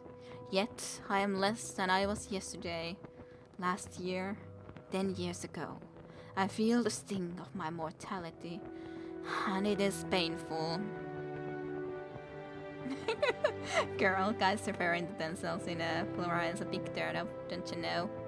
Maybe she doesn't know either, to be honest. If I can ease your pain, let me. Barenziah moved towards him, hands outstretched. No, I would not take your innocence from you. No, I would not take your innocence from you. I'm not that innocent. How so? The Emperor's voice suddenly grated harshly. His brows knitted. Barenziah's mouth went dry. What had she just said? But she couldn't turn back now. He would know. There was straw, he faltered. I was lonely too. I'm lonely. I'm not so strong as you. She cast her eyes down into abashment. I guess I'm not worthy, Excellency. No, not so, Barenziah. My Barenziah. It cannot last for long. You have a duty towards Mournhold, and a duty towards the Empire. I must tend towards mine as well. But while we may, shall we share what we have, what we can, and pray the One forgives us our frailty. The Perceptin held out his arms, and wordlessly, willingly, Barian stepped into his embrace. Yep, double standards on fine display for a certainty. You caper on the edge of a volcano, child. Trellian admonished as Barenziah admired the splendid star sapphire ring her imperial lover had given to her celebrate the 1-month anniversary of being together, apparently. How so? We make one another happy. We harm no one. Symmachus bade me be discriminating and discreet. Who better could I choose? And we've been most discreet. He treats me like a daughter in public. Titan Septin's nightly visits were made through a secret passage that only few in the palace were privy to, himself and a handful of trusted bodyguards. He slavers over you like a cur his supper. Have you not noticed the coolness of the Empress and her son towards you? Barenziah shrugged. Even before she and Septin had become lovers, she'd received no more from his family than bare civility. Threadbare civility. What matter if it is Tiber who holds the power? But it is his son who holds the future. Do not put his mother up to public scorn, I beg you. Can I help it if that dry stick of a woman cannot hold her husband's interest, even in conversation at dinner? Have less to say in public, that is all I ask. She matters little, it is true, but her children love her, and you do not want them as enemies. Thy Perceptin has not long to live. I mean, Trillian amended quickly at Barenziah's skull. Humans are all short-lived, ephemeral, as we of the elder races say. They come and go as the seasons, but the families of the powerful ones live on for a time. You must be a friend to this family if you would see lasting profit from your relationship. But how can I make you see truly? You, who are so young and human-bred as well. If you take heed, and wisely, you and Mornhold are like to live to see the wall of Septin's dynasty, if indeed he has founded one. Just as you have witnessed its rise. It is the way of human history. They ebb and flow like the inconstant tides. Their cities and dominions bloom like spring flowers, only to wither and die in the summer sun. But the elves endure. We are as a year to their hour, a decade to their day. Yep, Empress will certainly not be a problem, like in Game of Thrones, totally not. Barenziah just laughed. She knew that rumors abounded about her and Tiber Septin. She enjoyed the attention, for all save the Empress and her son seemed captivated by her. Minstrels sang of her dark beauty and her charming ways. She was in passion, and in love, and if it was temporary, well, what was not? She was happy for the first time she could remember. Each of her days filled with joy and pleasure, and the nights were even better. Nights were even better, eh? What is wrong with me? Barenziah lamented. Look, not one of my skirts fit. Oh, what's become of my waistline? I think she has a pregnancy, most likely. Am I getting fat? Barenziah regarded her thin arms and legs and her undeniably thickened waist in the mirror with displeasure. Trillian shocked. You appear to be with child, young as you are. Constant pairing with a human has brought you to early fertility. I see no choice but for you to speak with the Emperor about it. You are in his power. It would be best, I think, for you to go directly to Mornhold, if he would agree to it, and bear the child there. Alone, Barenziah placed her hands on her swollen belly, tears forming in her eyes. Everything in her yearned to share the fruit of her love with her lover. He'll never agree to that. He won't be parted from me now, you'll see. Oh, won't he now? Trillian shook her head, although she said no more. A look of sympathy and sorrow had replaced her usual cool scorn. That night, Barenziah told Tiber Septin when he came to her from the usual assignation. With child? He looked shocked. No, stunned. You're sure of it? But I was told elves do not pair at so young an age. Barenziah forced a smile. How can I be sure? I've never... I shall have my healer wretched. The healer, a high elf of middle years, confirmed that Barenziah was indeed pregnant, and that such a thing had never before been known to happen. It was a testimony to his excellency's potency, the healer said in sycophantic tones. Tiber Septin roared at him. This must not be, he said. Unto it, we command you. Sire, the healer gave it at him. I cannot, I may not. Of course you can. You incompetent dullard, the Emperor snapped. It is our express wish that you do so. Our express wish. Barenziah, till then silent and wide-eyed with terror, suddenly sat in the bed. No, she screamed. No, what are you saying? Child. Tiber Septin sat down beside her, his face wearing one of his winning smiles. I'm so sorry, truly, but this cannot be. Your issue would be a threat to my son and his sons. I shall no more put it plainly than that. The child I bear is yours, she wailed. No, it is now but a possibility, a might be. not yet gifted with a soul quickened into life. I will not have it so. I forbid it. He gave the healer another hard stare, and the elf began to tremble. Sire, it's her child. Central view among the elves. No elven woman conceives more than 4 times, and that is very rare. 2 is the usual number. Some bear none, even, and some only 1. If I take this one from her, sire, she may not conceive again. Ooh, interesting. I didn't know this lore about the elves, that they have so few children indeed. Guys will refer to themselves in plural, am I right? You promised that she would not bear to us. We've little faith in your procrastinations.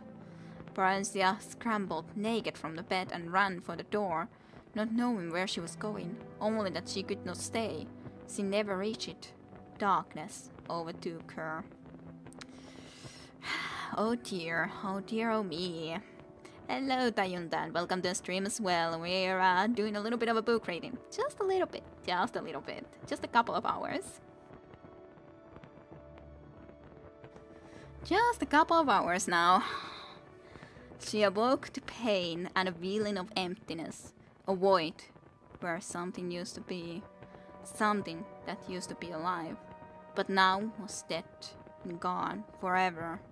Trellian was there to soothe the pain and clean up the blood that still pooled at times between her legs. But there was nothing to fill the emptiness. There was nothing to take the place of the void. The Emperor sent magnificent gifts and vast arrangements of flowers and came on short visits, always well attended. Okay, you can stay. Well, you can then watch it later on. Yes, book ratings. Yeah, and hello at least. Do have fun with your friends then. Barenziah received this visit with pleasure at first, but that reception came no more at night, and after some time, nor did she wish him to. Some weeks passed, and when she was completely physically recovered, Trellian informed her that Symmachus had written to request she came to Mournhold earlier than planned. It was announced that she would leave forthwith. She was given a grand retinue, an extensive trousseau befitting a queen, and an elaborate and impressive ceremonial departure from the gates of the imperial city. Some people were sorry to see her leave, and expressed their sadness in tears and expostulations, but some others were not, and did not.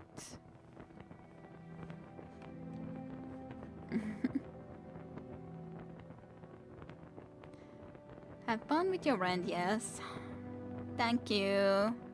Thank you. It's mostly a book read, though we're gonna be getting into the last book, so hey, that's not too bad. We definitely have to finish the story now when we've gone to Volume 1, Volume 2, and Volume 3 already, so Volume 4 it is. So, more reading. The Real Barenziah, Part 4, Anonymous Writer. Everything I have ever loved, I have lost. Barenziah thought despondently, looking at the mounted knights behind and ahead, her tired woman near her in a carriage. You missed the end? What happened to the child? Didn't you see and hear? It was killed. She was overtaken by the darkness. The Emperor commanded the elf to go and kill the child. A potion, basically, but probably with magic. So as he said, Trellian was there to shoot the pain and clean up the blood that still pooled at times between her legs. But there was nothing to fill the emptiness. There was nothing to take the place of the void. And first the Emperor visited, but not at night anymore, and so their together times during night ended as well. And then she was sent off. Grand retinue and everything, betrothed to a queen. But she had no more the child. As saddening as it is, yes. The Real Barenziah, Part 4, Anonymous. Everything I have ever loved, I have lost. Barenziah thought, despondently looking at the mounted knights behind and ahead, her tirewoman near her in a carriage. Yet I have gained a measure of wealth and power, and the promise of more to come. Dearly have I bought it. Now I do understand better thy Perceptin's love of it, if he has often paid such prices, for surely worth is measured by the price we pay. And yes, that is quite a price, when you would have wanted to keep the child, but could not because of his choice. By her wish, she rode on a shiny roan mare, clad as a warrior in resplendent chainmail of a dark elven make. As the days slowly slipped by and her train rode the winding road eastward into the setting sun, around her gradually rose the steep-sided mountain slopes of Morrowind. The air was thin, and a chill late autumn wind blew constantly. But it was also rich with the sweet, spicy smell of the late-blooming black rose, which was native to Morrowind and grew in every shadowy nook and crevice of its highlands, finding nourishment even in the stoniest banks and ridges. In small villages and towns, ragged dark elven folk gathered along the road to cry her name, or simply gape. Most of her nightly escort were red guards, with a few high elves, Nords, and Bretons. As they wove their way into the heart of Morrowind, they grew increasingly uncomfortable and clung together in protective clusters. Even the elven knights seemed wary. But Barenziah felt at home, at last. She felt the welcome extended to her by the land. Her land. Symmachus met her at the Mournhold border with an escort of knights, about half of whom were dark elf. In imperial battle dress, she noted. There was a grand parade of entry into the city and speeches of welcome from stately dignitaries. "I've had the queen's suite repurposed for you," the general told her later when they reached the palace, "but you may change anything to your taste, of course." He went on about the details of the coronation, which was to be held in a week.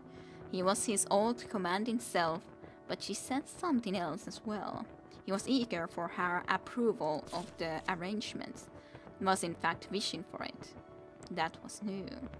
He had never required her commendation before. Yep, homecoming's funny how much we attach to our lands, eh? Yes, so it is. He asked her nothing about her stay in the imperial city, or of her affair with Hyper Septim, although Barenziah was certain Trellin had told him or earlier written him everything in detail. The ceremony itself, like so much else, was a mixture of old and new, parts of it from the ancient dark elven tradition of Mournhold, the other dictated by imperial decree. She was sworn to the service of the empire, and Hyper Septim was well as to the land of Mournhold and its people. She accepted oaths of fealty and allegiance from the people, the nobility, and the council. This last was composed of a blend of imperial emissaries, advisors they were called, and native representatives of the Mournhold people, who were mostly elders in accordance with elven custom. Barenziah later found that much of her time was occupied in attempting to reconcile these two factions at their cronies. The elders were expected to do most of the counseling, in light of reforms introduced by the Empire pertaining to land ownership and surface farming, but most of these went clean against Dark Elven observances. Hyper Septim, in the name of the One, had ordained a new tradition, and apparently even the gods and goddesses themselves were expected to obey. The new queen threw herself into her work and her studies. She was true with love and men for a long, long time, if not forever. There were other pleasures she discovered, as Symmachus had promised her long ago, those of the mind and those of power. She developed, surprisingly for her, she had always rebelled against her tutors at the imperial city, a deep love for dark elven history and mythology, a hunger to know more fully the people from whom she had sprung. She was gratified to learn that they had been proud warriors and skilled craftsmen and cunning mages since time immemorial. Tiber Septim lived for another half-century, during which she saw him on several occasions as she was bidden to the imperial city on one reason of state or another. He greeted her with farm during these visits, and they even had long talks together. Thank you for the wallow. He greeted her with warmth during these visits, and they even had long talks together about events in the Empire when opportunity would permit. He seemed to have quite forgotten that there had ever been anything between them more than easy friendship and a profound political alliance. He changed little as the years passed.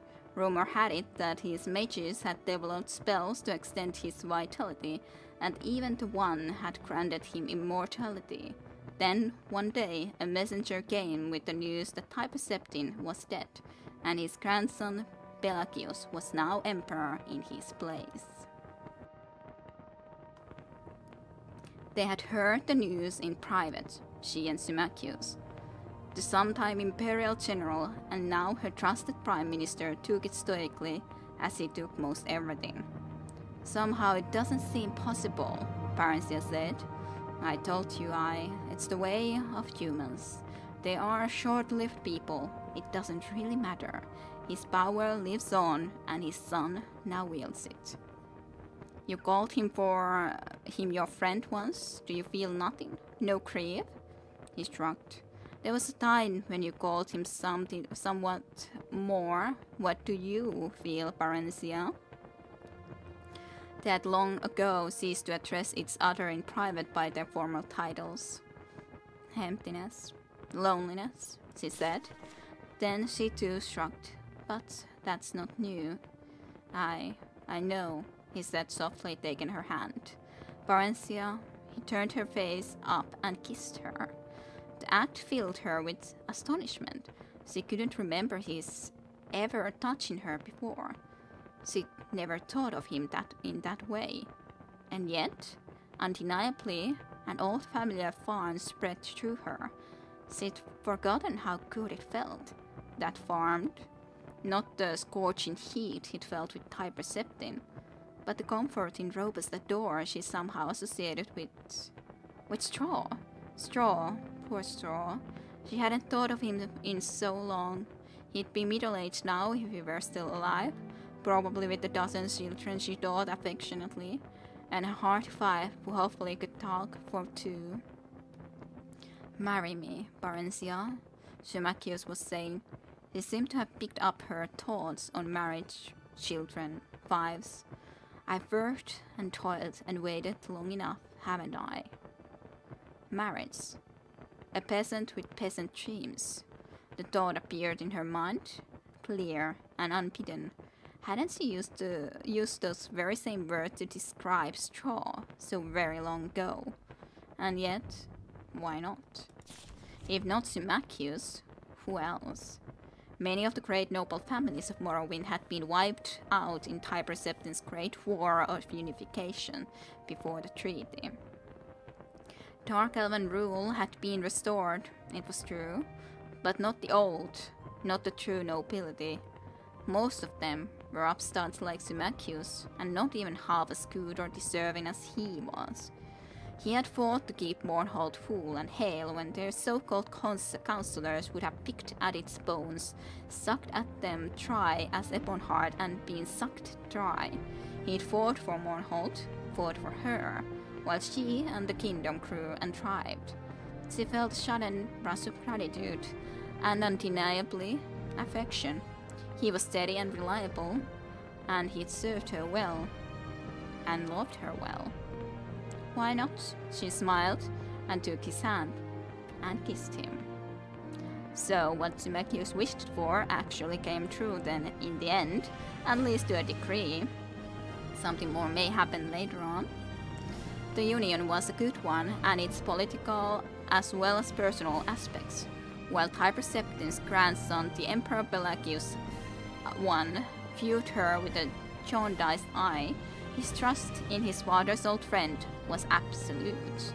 Symmachus, however, was still viewed with suspicion by Morrowind's stiff-necked folk, chary at his peasant ancestry and his close ties to the Empire. But the queen was quite unshakably popular. The Lady Barenziah's one of our own, it was whispered, held captives as we. Barenziah felt content. There was work and there was pleasure, and what more could one ask of life? The years passed swiftly, with cries to be dealt with, and storms and famines and failures to be weathered, and plots to be foiled, and conspirators to be executed. Mournhold prospered steadily. Her people were secure and fed, her mines and farms productive. All was well, save that the royal marriage had produced no children, no heirs. Sherry? Again, not the word I know. Well, there's been a few of those. Elven children are slow to come and most demanding of their welcome, and noble children more so than others. Thus many decades had come to pass before they grew concerned. The fault lies with me, Symmachus. I'm damaged goods, Barenziah said bitterly. If you want to take another. I want no other, Symmachus said gently, nor do I know for certain that the fault is yours. Perhaps it is mine. Whichever, we will seek a cure. If there is damage, surely it may be repaired. How so? When we dare not entrust anyone with the true story, healers' oaths do not always hold. It won't matter if we change the time and circumstances a bit. Whatever we may say or fail to say, Jeptes the storyteller never rest. The gods' inventive mind and quick tongue are ever busy spreading gossip and rumor. It's English though, apparently. Yeah, so it seemed. Priests and healers and mages came and went, but all their prayers, potions, and piltries produced not even a promise of bloom, let alone a single fruit. Eventually, they thrust it from their minds and left it into the gods' hands. They were yet young, as elves went, with centuries ahead of them. There was time. With elves, there was always time. Barenziah sat at dinner in the great hall, pushing the food about on a plate, feeling bored and restless. Symmachus was away, having been summoned to the imperial city by Tiber Septim's great-great-grandson, Uriel Septim. Oh, Uriel Septim already. Or was it his great-great-great-grandson? She'd lost count, she realized. Their faces seemed to blur one into the next. Perhaps she should have gone with him, but there'd been the delegation from Tyr on the tiresome matter that nevertheless required delicate handling. I bet she's gonna get pregnant by someone else. I could assume so to be the case. Mayhap. A bard was singing in an alcove of the hall, but Barenziah wasn't listening. Lately all the songs seemed the same to her, whether new or old. Then a turn of praise caught her attention. He was singing of freedom, of adventure, of freeing Morrowind from its change. How dare he? Barenziah sat up straight and turned to glare at him. Worse, she realized he was singing of some ancient and now immaterial war with the Skyrim Nords, praising the heroism of King Edward and Morelian and their brave companions. The tale was old enough, certainly, yet the song was new, and its meaning, Barenziah couldn't be sure. A bold fellow, this bard, but with a strong, passionate voice and a good ear for music. Rather handsome, too, in a roughish sort of way. He didn't look to be well off exactly, nor was he all that young. Certainly he couldn't be under a century of age. Why hadn't she heard him before? At least heard of him. Who is she? She inquired of a lady-in-waiting. The woman shrugged and said, calls himself the Nightingale, milady. No one seems to know anything about him. Bid him speak with me when he has time. The man called the Nightingale came to her, thanked her for the honor of the Queen's audience and the fat purse she handed him. His manner wasn't bold at all, she decided, rather quiet and unassuming. He was quick enough with gossip about others, but she learned nothing about him. He turned all questions away with a joking riposte or a ribald tale. Yet these were recounted so charmingly it was impossible to take offense. My true name, milady, I am no one. No, no, my parents named me no one. Or was it nobody? What matters it? It matters not. How may parents give name to that which they know not? Huh? I believe that was the name, know not. I have been the nightingale for so long I do not remember, since, last month at the very least, or was it last week? All my memory goes into song and tale, you see, milady. I've none left for myself. I'm really quite dull. Where was I born? Why, nowhere. I plan to settle in Dunroman when I get there, but I'm in no hurry. And yeah, what a god. I see. And will you then marry Atalshur? Very perspective of you, milady. Perhaps, perhaps. Although I find enthusiast quite charming too, at whiles. In haste, yes. Atalshur, in haste. You are very fond of that jokes, yeah. You are fickle then. Like the wind, milady, I blow hither and yon, hot and cold as chance suits. Chance is my suit, naught else wears well on me. Barenziah smiled. Stay with us a while then, if you will, my lord Erhatic. As you wish, milady bride. After that brief exchange, Barenziah found her interest in life somehow rekindled. All that had seemed stale became fresh and new again. She greeted each day with zest, looking forward to conversation with the nightingale at the gift of his song.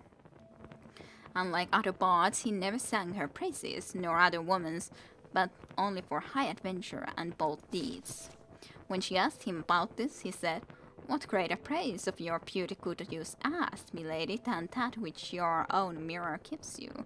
And words you would have, you have those of the greatest, of those greater than me, my callow self.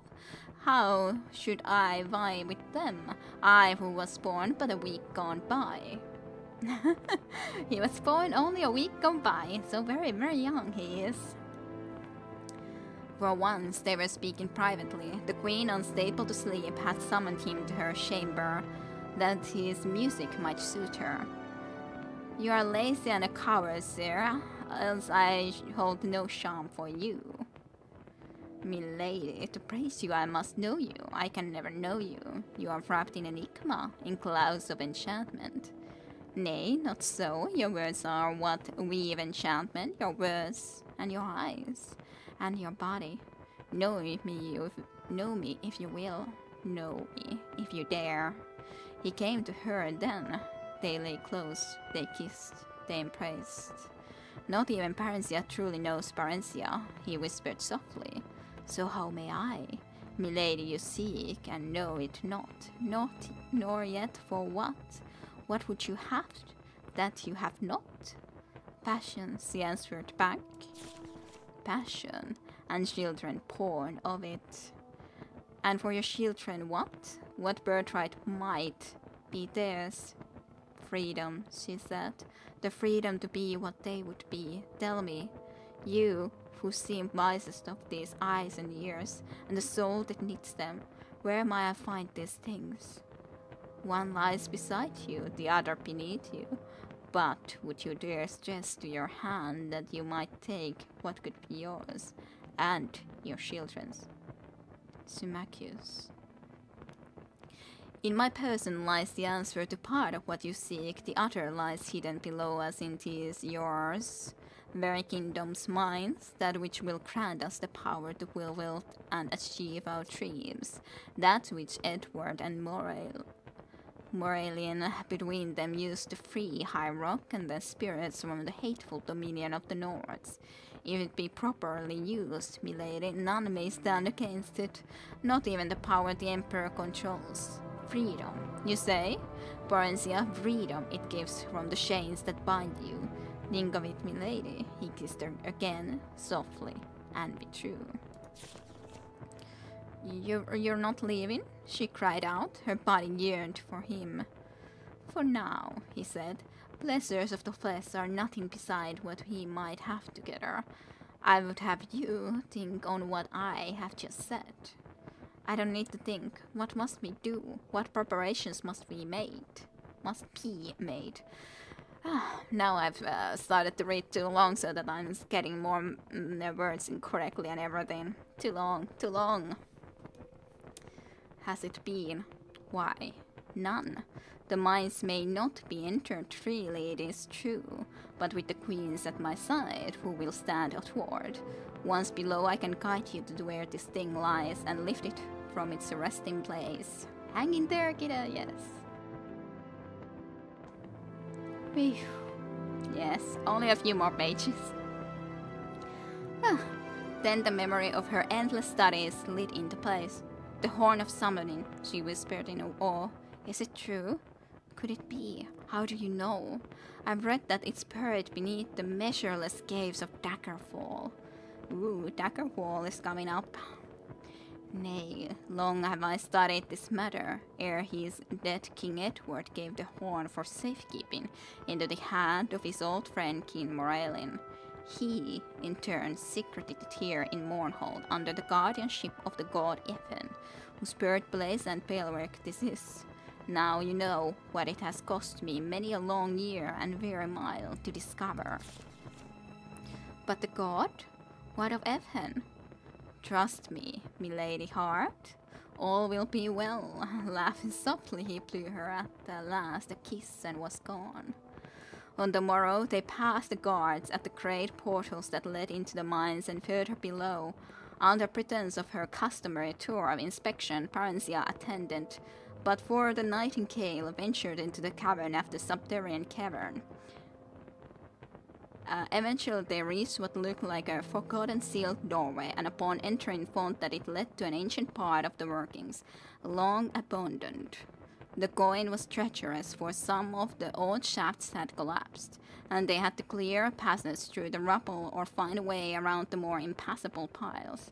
Vicious rats and huge spiders scurried here and there, sometimes even attacking them. But they proved no match for Barenziah's fireball spell or the Nightingale's quick dagger.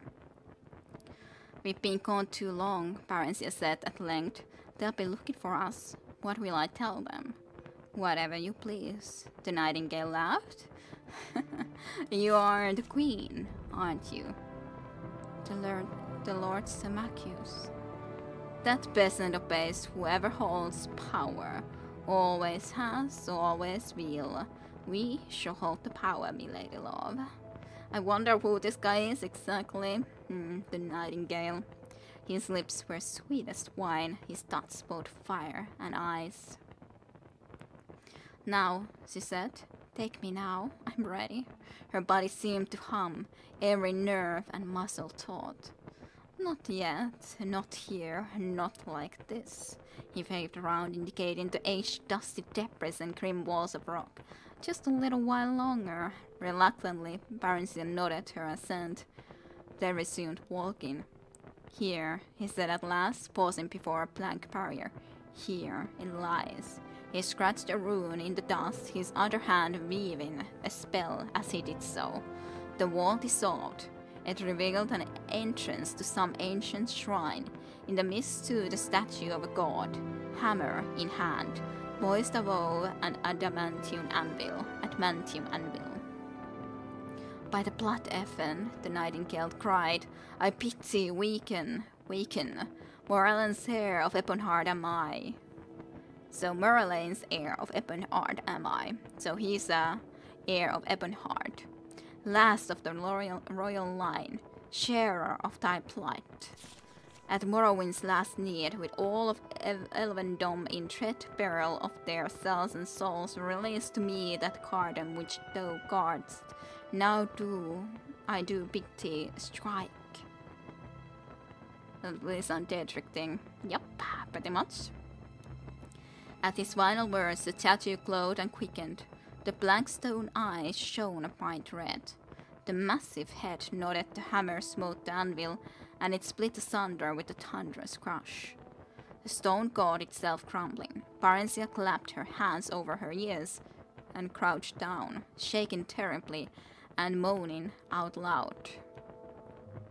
The nightingale strode forward boldly and clasped the thing that lay among the ruins with a roar of ecstasy. He lifted it high. "Someone's coming," Barenziah cried in alarm, then noticed for the first time what it was he was holding aloft. "Wait, that's not the horn, it's a staff." "Indeed, milady, you see truly at last." The nightingale laughed aloud. "I'm sorry, milady sweet, but I must leave you now. Perhaps we shall meet again one day. Until then, Symmachus," he said to the mail-clad figure who had appeared behind them. "She's all yours. You may claim her back."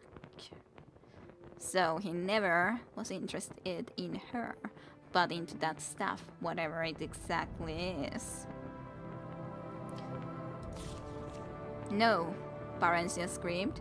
They sprang up and ran towards him, but he was gone, winked out of existence, just as Symmachus, claymore drawn, reached him. His blade cleaved a single stroke through empty air. Then he stood still, as if taking the stone god's place. Barenziah said nothing, heard nothing, saw nothing, felt nothing. Symmachus told the half-dozen or so elves who had accompanied him the nightingale and the queen Barenziah had lost their way and had been set upon by giant spiders, that the nightingale had lost his footing and fallen into a deep crevice which closed over him, that his body could not be recovered, that the queen had been badly shaken by the encounter and deeply mourned the loss of her friend, who had fallen in her defense. Such was Symmachus' presence and power of command that the slack-jawed knights, none of whom had caught more than a glimpse of what happened, were convinced that it was all exactly as he said. The queen was escorted back to the palace and taken to her chamber, whereupon she dismissed her servants in waiting. She sat still before her mirror for a long time, stunned, too distraught even to weep. Symmachus stood watching over her. "Do you have any idea at all what you have just done?" he said finally, flatly, coldly.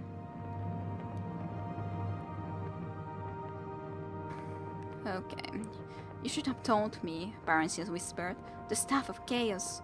I never dreamed it lay here," he said. A mewling escaped her lips and she dived over in despair. "Oh, what have I done? What have I done? What happens now? What's to become of me, of us?" "Did you love him?" Yes. Oh, my Symmachus, the gods have mercy on me, but I did love him, But now, I don't know. I'm not sure. Symmachus' hard-lined face softened slightly, and his eyes glittered with new light, and he sighed. That's something then. You will become a martyr yet, if it's within my power. As for the rest, Barenziah, my dearest Barenziah, I expect you have loosed a storm upon the land. It will be a while yet in the brewing, but when it comes, we'll weather it together, as we always have." He came over to her then and stripped her of her clothing and carried her to the bed. Out of grief and longing, her enfeebled body responded to his brawny one as it never had before, pouring forth all that the nightingale had wakened to life in her, and in so doing, calming the restless ghost of all he had destroyed. She was empty and emptied, and then she was filled, for a child was planted and grew within her. So she needed the passion to be able to go and have a child. Interesting.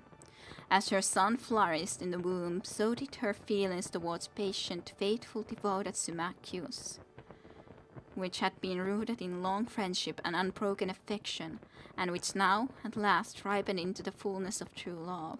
8 years later, they were again blessed, this time with a daughter, and then they started to actually get kids, but the nightingale got the staff, so... Directly after the nightingale's theft of the Staff of Chaos, Symmachus had sent urgent secret communiques to Real Septim. He had not gone himself, as he would normally have, choosing instead to stay with Barenziah during her fertile period to father a son upon her. For this, and for the theft, he suffered Auriel Septin's temporary disfavor and unjust suspicion. Spies were sent in search of the thief, but the nightingale seemed to have vanished when she had come, wherever that was. Pity the price of passion is chaos. But I feel there's a lesson there for all of us. Yes, I think so too. That's probably why these books are in the temple. Dark elf in part, perhaps, said Barenziah, but part human too, I think, in disguise. Else would I not have come so quickly to fertility. Part dark elf for sure, and of ancient Raudian lineage at that. Else he would not have been able to free the staff. Symmachus reasoned. He turned to peer at her fixedly. I don't think he would have lain with you. As an elf, he did not dare, for then he would not have been able to part from you. He smiled. Then he turned serious once more. Aye, he knew the staff lay there, not the horn, and that he must teleport to safety. The staff is not a weapon that would have seen him clear, unlike the horn. Praise the gods at least that he does not have that.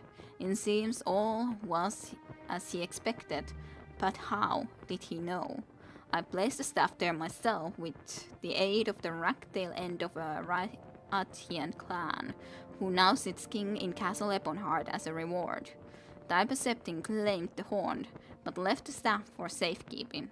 Aye, now the staff Nightingale can use the staff to sow seeds of strife and dissension wherever he goes, if he wishes. Yet, that alone will not gain him power. That lies within the horn and the ability to use it. I'm not sure it's power the Nightingale seeks, Barenziah said. All seek power, Symmachus said, each in our own way. Not I, she answered. I, my lord, have found that for which I sought. Yay, sort of a happy ending, I guess. Chaos has been let loose into the world though, but that was the end of the books. Well, what do you guys say about the Barenziah series? I think it was a good story though, but a pretty long one. With the other shutting along the way, it took 2.5 hours to read it all. Woohoo! I'm gonna leave before I read anything more. If I remember where to leave. Good that you enjoyed. What about others? Guys, don't block my way. I won't be happy if you do that. I don't remember the way outside. It's one of these ways. Thank you very much. What words do you Kindly have? appreciate it. Champion effort. This was the library or something, yeah. This isn't the right way to get out of this place. I don't remember the way though. Hall of Justice, I guess I needed to go there. Chaos is what makes life interesting, true at that, of course.